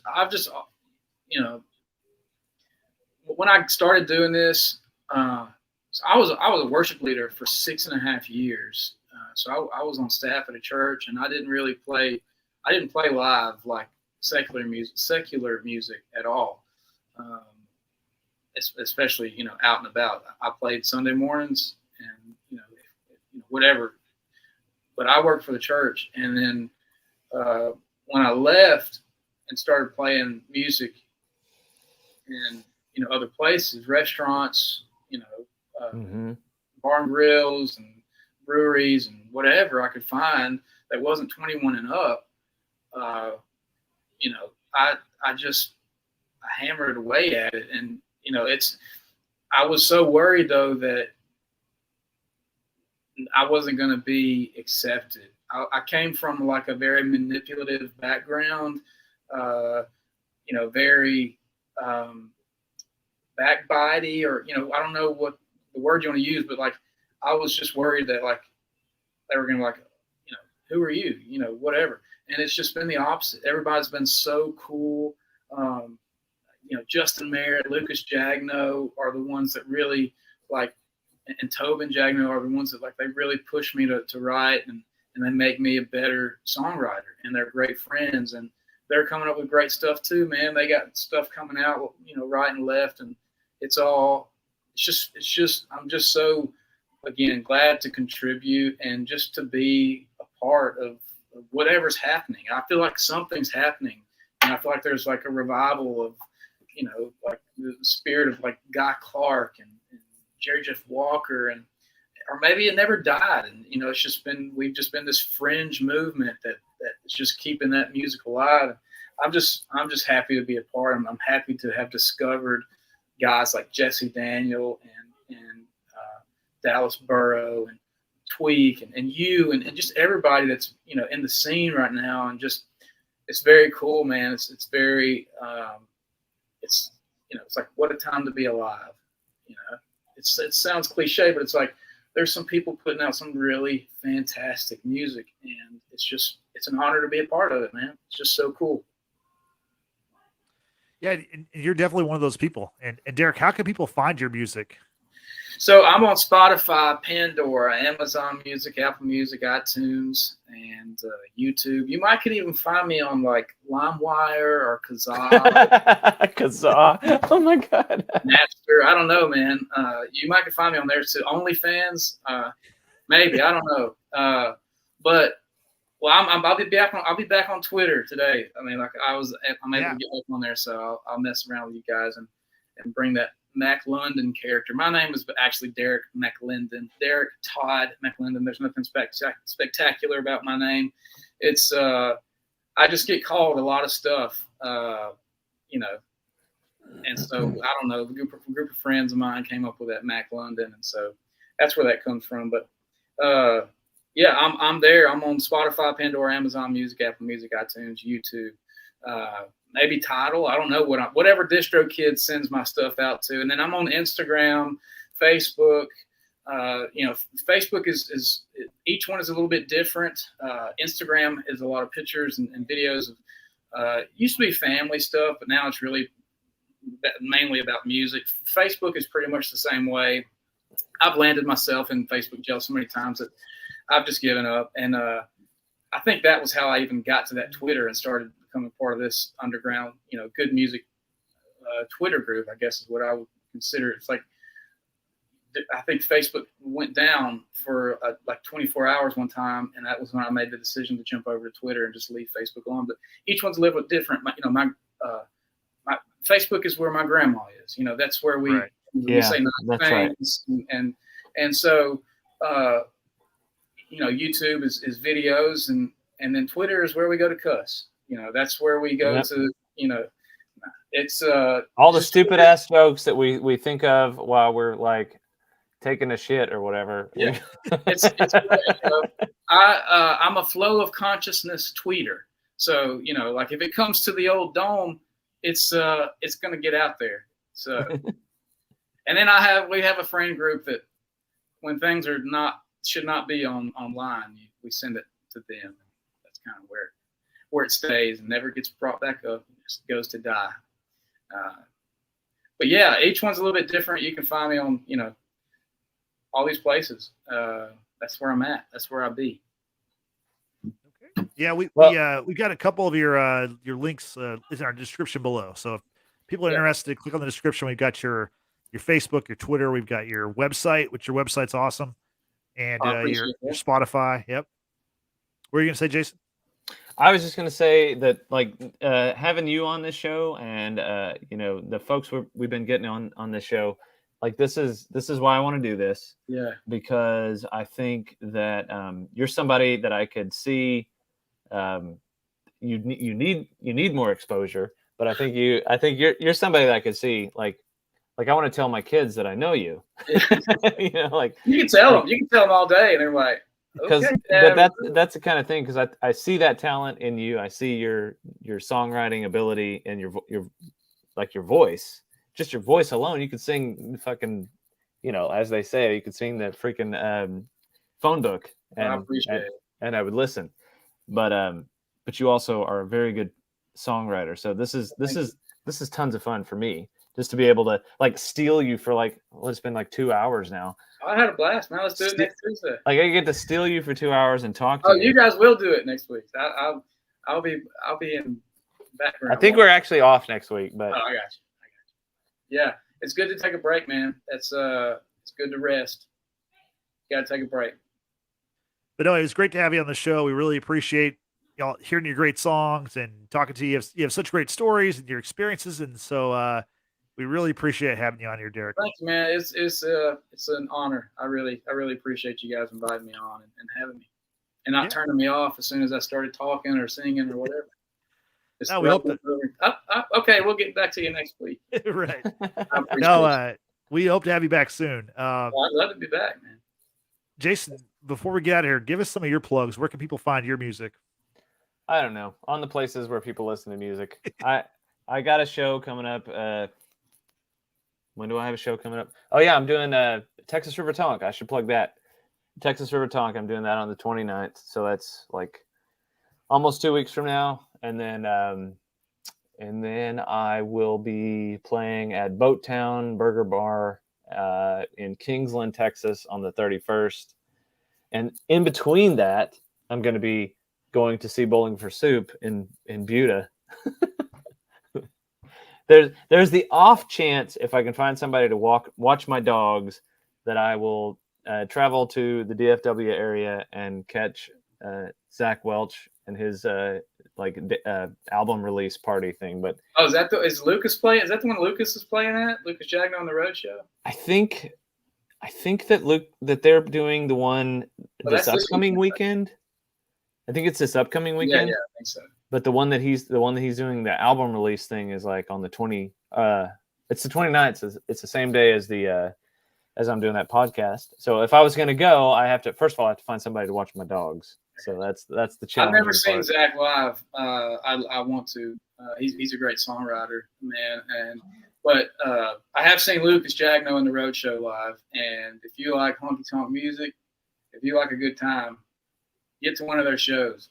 I hate having a good time, so that's just not for me. Well, you can stay home with the dogs. You can keep your dogs. You just solved the problem right there. Problem solved right there. But no, for our show, if you're watching this on YouTube right now, we really appreciate it. If you're watching us later on YouTube, we also appreciate it. If you could do us a quick favor, just hit that like button. Just hit the like button and hit the subscribe button. It's a free show. We all just 2 clicks. That's all we ask for. You guys are on Spotify as well, right? We also are. Yeah, good transition for me. We're on Spotify. That video on Spotify is super cool. Like it looks nice. First time I've ever seen this. Like I don't do a whole lot. I listen to you guys, and then I listen to Texas River Talk. And the video feature is super cool. It looks amazing, especially like on your phone because it's obviously a smaller screen. It looks so crisp. It looks better than it looks right now on what I'm viewing. And like on your right, I was gonna say like you can't see my fucking crow's feet over here. No, but as Derrick said, we're on Spotify, we're on Anchor, we're on a couple other podcast services. So that'll be later. That'll actually probably tomorrow afternoon. You'll see us on Spotify and all the other podcast services. So on those services, if you could give us a follow or a like or rate and review the show if that's possible, we'd really appreciate that. So once again, Derrick, thanks for being on. Such a great guest. We look forward to seeing you again. Jason, do you have any closing thoughts before we get out of here? Drink lots of water. Stay hydrated, folks. That's the key in this heat. So for Derrick and for Jason, I'm Justin saying we'll see you all next time. Thank you.